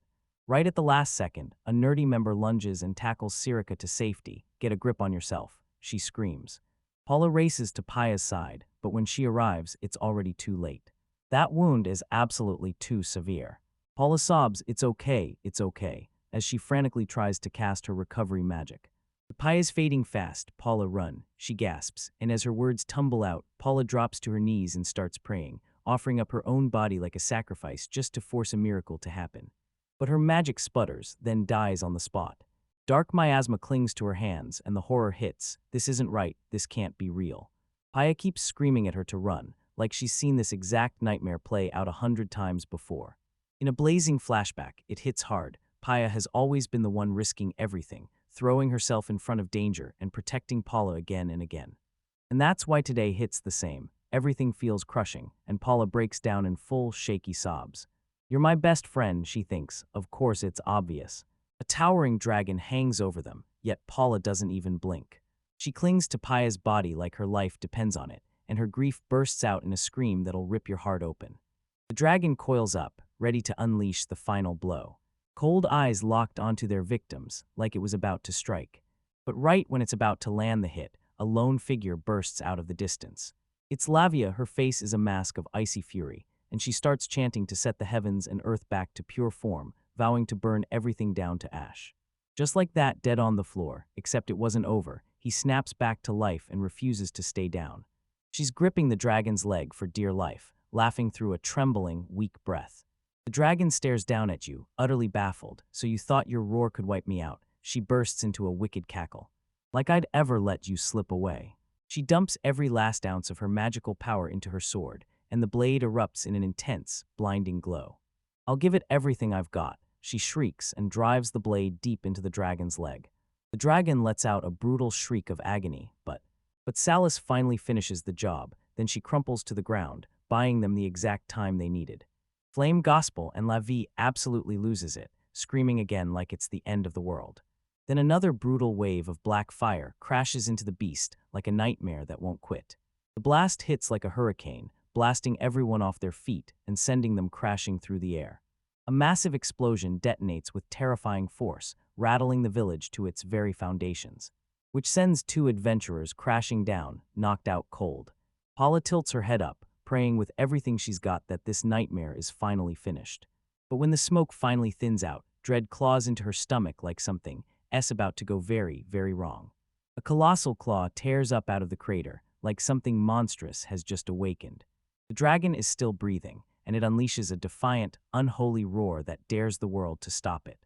Towering over Lavia, bloodied and aching, but still fully ready to slam back into the fight. "No way." Paula leans in and whispers, "My hopes are shattered," and it hits like a gut punch. She clenches her hands and starts praying again, summoning the spirits with every breath. Lavia plants her feet and refuses to back down, because the beast is charging again, and she's ready for round 2. Then Paula's prayers snap into desperate screams. "Oh God, please, someone save us. Save the ones still battling for this village." The dragon lunges forward, and Lavia realizes she can't reach it before it's too late. "Oh no." Paula lets out a terrifying shriek. Then everything grinds to a stop. The dragon halts mid-stride like it hit an invisible wall, and Paula snaps her head up, utterly stunned. A shadow blocks the road between them and the dragon. "Somehow I barely slipped in time, I guess," and then that familiar voice cuts through the chaos. Paula is completely stunned. "It's Hikaru-sama, our boy. What the heck is he doing here?" she stammers, completely stunned. "He tells me he saw that ruined village and knew something went terribly wrong. And yeah, he already wiped out the black dragon, but now he's completely out of blade bombs. He was dragging behind schedule, but now he's finally here." He spots Lavia, bracing herself as a cloud of dust blasts outward. He stares at the white dragon's cracked, battered scales and finally realizes, "I can cut it down. This is it," he thinks. Now he just needs a weapon. He spots Sola's sword sprawled on the ground, then snaps his hand out and a magic thread rockets forward, snatching the hilt out of thin air. He launches forward, tearing across the scene like a blur. The dragon whips around to face him, but it's painfully too slow. With one brutal slash, our hero chops the beast's head clean off. He lets out a deep breath, grinning like he can't believe it, and honestly, I have no clue whose sword this is, but it straight up saved my life. He glances over at the others, and there they are, rushing to the wounded, working frantically to keep them alive. Then his eyes lock onto something weird, half buried in the dust. A massive glowing egg hangs in the air, and he lunges forward, reaching out to touch it. But Lavia's voice slices through the air like a warning. "Hikaru, don't you dare pick it up." He whips around to her, utterly baffled. She tells him that his sudden pop-in and that crushing killing spree shook her to her bones. He rushes out an apology, and she just lets out a tired sigh. Then she spots blood pouring from his ear after the dragon's roar, and immediately steps in, offering to heal him. He leans in real close and whispers, "So, what about the dungeon?" He tells her he's done with it for now, even if it's not exactly perfect yet. Right then Paula strides up to them, "Hikaru-sama." She blurts, and suddenly her voice shakes as she demands, "What about Peia?" His eyes lock onto the gut-wrenching moment as Paula clutches her dying friend in her arms. Paula's face twists with pain. "Because she protected me, she got crushed like this," and then the sobs hit, raw and unstoppable. "I can't heal her, no matter what I do." That helplessness is crushing her from the inside out. "Peia and I can only beg you, Hikaru-sama, we've just been a burden for you and for her too. Our boy knows he can flip this whole thing, because that secret power he's been hiding from the world could supercharge Paula's strength and turn the impossible into something real. But here's the catch: power's a ticking bomb, and if he goes for it, nothing but disaster is waiting right around the corner." He clenches a fist, ripped raw, then snaps his gaze to Paula's despair. And he makes the call. If I leave her here, he thinks, I'll carry that regret for the rest of my life. So he locks eyes with her and fires off the one question that matters most. "Do you want to heal her?" Paula and Lavia lock eyes with him, and both freeze, speechless, completely stunned.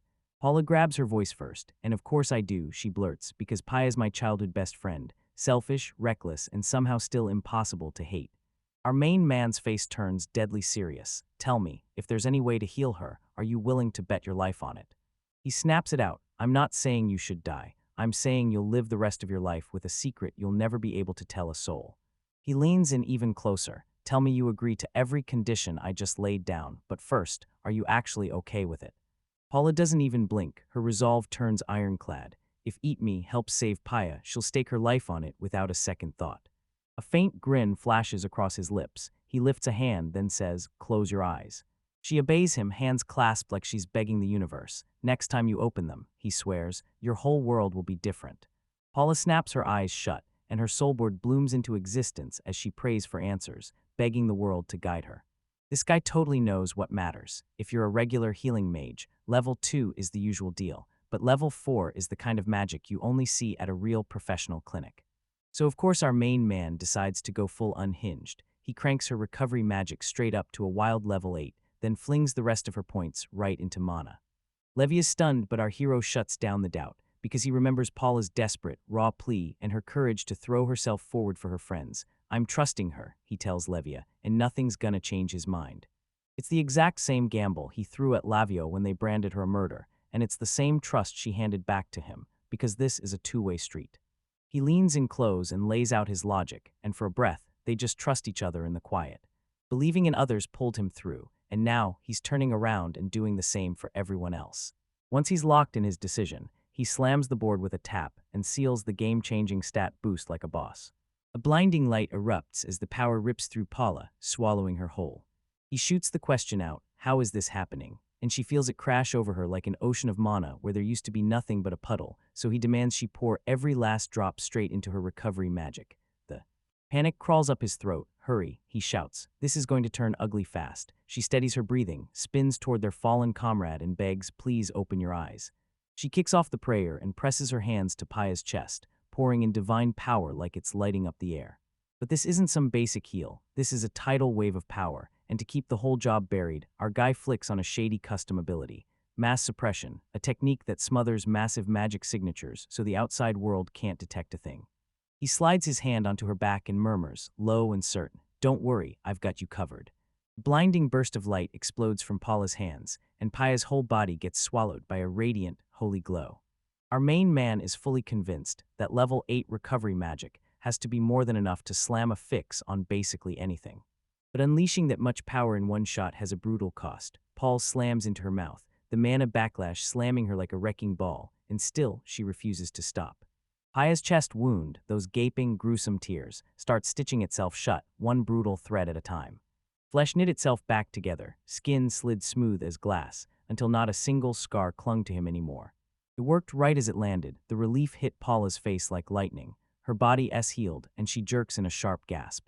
Then the dam in her chest shatters. She crumples forward, sobbing out his name with pure gratitude, clutching him like a lifeline. That poor girl is so flooded with emotion she doesn't even notice. She's accidentally kicking him in the middle of her frantic, non-stop thanks. He finally reins in her panic, and she swears, right then and there, that she'll never, ever tell anyone about this savage power-up. Right when he finally starts catching his breath, Lavia swoops in and orders him to let her heal the bruises he just earned. Fala tries to argue, totally out of mana, but Lavia won't back down. Warm light pours over him, the pain evaporates instantly, and you can't deny it. The power of a spirit user is downright unreal. Paula finally sees him healed, and with a shaky voice, she offers a weak but real thank you, her eyes drooping from sheer exhaustion. A split second later, she's out cold, fast asleep on the ground right beside the now safe Paya. Lavia rushed to check him, "Are you okay?" And he nodded, saying he was fine, even though he knew it was a gamble. He just had to trust it would work. She gives him a small, respectful nod and says, "I'll honor your choice, Hikaru." Right when you think it's finally calm, our hero drops yet another bomb. Turns out there's another problem creeping in. Lavia snaps the pieces together in seconds. If he's here, it means he just beat the dungeon master, no question. And yeah, she clearly remembers a white dragon was here too. He tells her he wiped out a black dragon with stats just like that, so yeah, that's why Paula's insane healing was a must. But that's not even the real showdown. He yanks out the massive jewel, and right then, the real nightmare starts. Livia snatches the jewel, and her eyes blow wide with shock. Her face flips from curious to ice-cold rage in a blink. Hikaru. She steps straight into his space, pushes the promise back into his face. Only fight the dungeon master if he's 100% sure he'll win. Then panic hits as sweat pours down his neck while he scrambles to justify his loophole. But the black dragon wasn't the dungeon master, so I had to. He just couldn't resist. He had to go for it and bring it down. "You idiot," she snaps, her voice shaking. "Yeah, even I'm scared too." Then the rage drains out, and all that's left is raw, honest fear for him. He yanks her into a tight hug and blurts out an apology, crushed by the fact that he dragged her through that hell. After a beat, he yanks back and admits he got lucky. His weapon did the heavy lifting.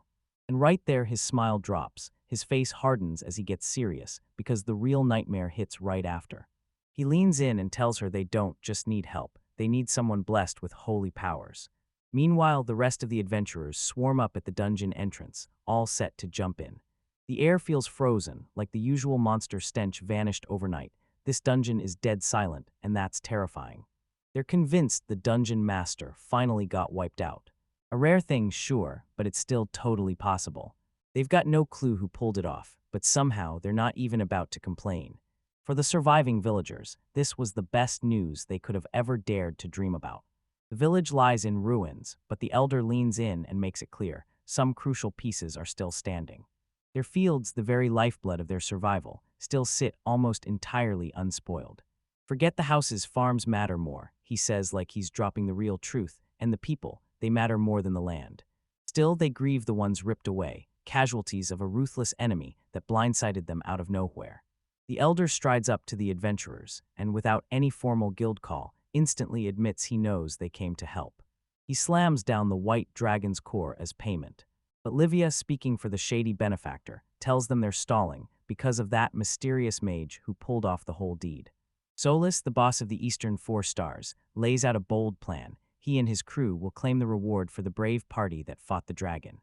They'll sell it, pocket half for themselves, then hand over the other half to help rebuild the village. The elder can't believe it. Those people just blew everyone away with their wild generosity. He snatches the chance with gratitude, swearing the money will be handed straight to the families who lost everything. With a solid plan locked in, the adventurers huddle up and decide their next move. Next, they'll stay put for a couple days, hunt down every last monster left lurking, and then finally march back to the capital. All right, time to shut it down and finally get some rest. As the fire crackles, Solus can't shake this nagging dread, because that mysterious girl and the young adventurer who'd been with her, Where did they even vanish to? Something about this just feels off. Things never go the way you think. They always flip the script on you. Miles away, our boy is blazing the trail with Levia right on his heels, dragging her through a creepy dark forest path, like it's some kind of shortcut, right? She asks, voice trembling. They slip down a hidden ladder into the depths of the earth. Livia snapped about her hands, getting worn out from that brutal, long descent. And just like that, they finally burst into a tunnel that slopes down into darkness. They burst into a massive underground cavern, and Levia's jaw drops so hard she can't even speak. Gigantic pillars of light blaze across a massive space, so huge it feels like you've stepped into a whole new world. Her eyes snapped around, drinking in the place's massive, jaw-dropping scale. That realization slams into her like a freight train. She can't believe you took it down all by yourself. He shoots her a quick gesture, then tells her to follow him.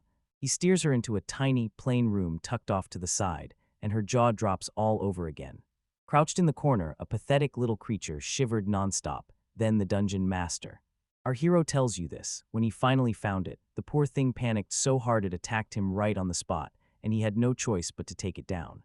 But the real trouble is waiting up ahead. He growls, swinging his gaze to that massive, sealed door. He shoves it open with a hard shove, unveiling a staircase that plunged straight into ruthless, suffocating darkness. Lavia freezes in fear, but he shoots out his hand and grips hers, quietly, like a promise that he's got her back. He leans in and squeezes her tight, grounding her with a steady, reassuring grip. And together, they plunge into the abyss below. From the pitch-black void, a voice booms. Power older than time comes raining down, and you're back on Earth sooner than I ever expected. Levia's face goes pale with horror, but our main man stays stone calm. This is exactly where we're headed. He lifts a glowing orb into the light, and the voice's origin comes roaring into view. It's the real terror of this dungeon, the monster that dropped the so-called dungeon master into pure panic, a gigantic, chained-up fire dragon. They're planted right in front of the monstrous thing, two tiny figures staring down in power no one should be able to face.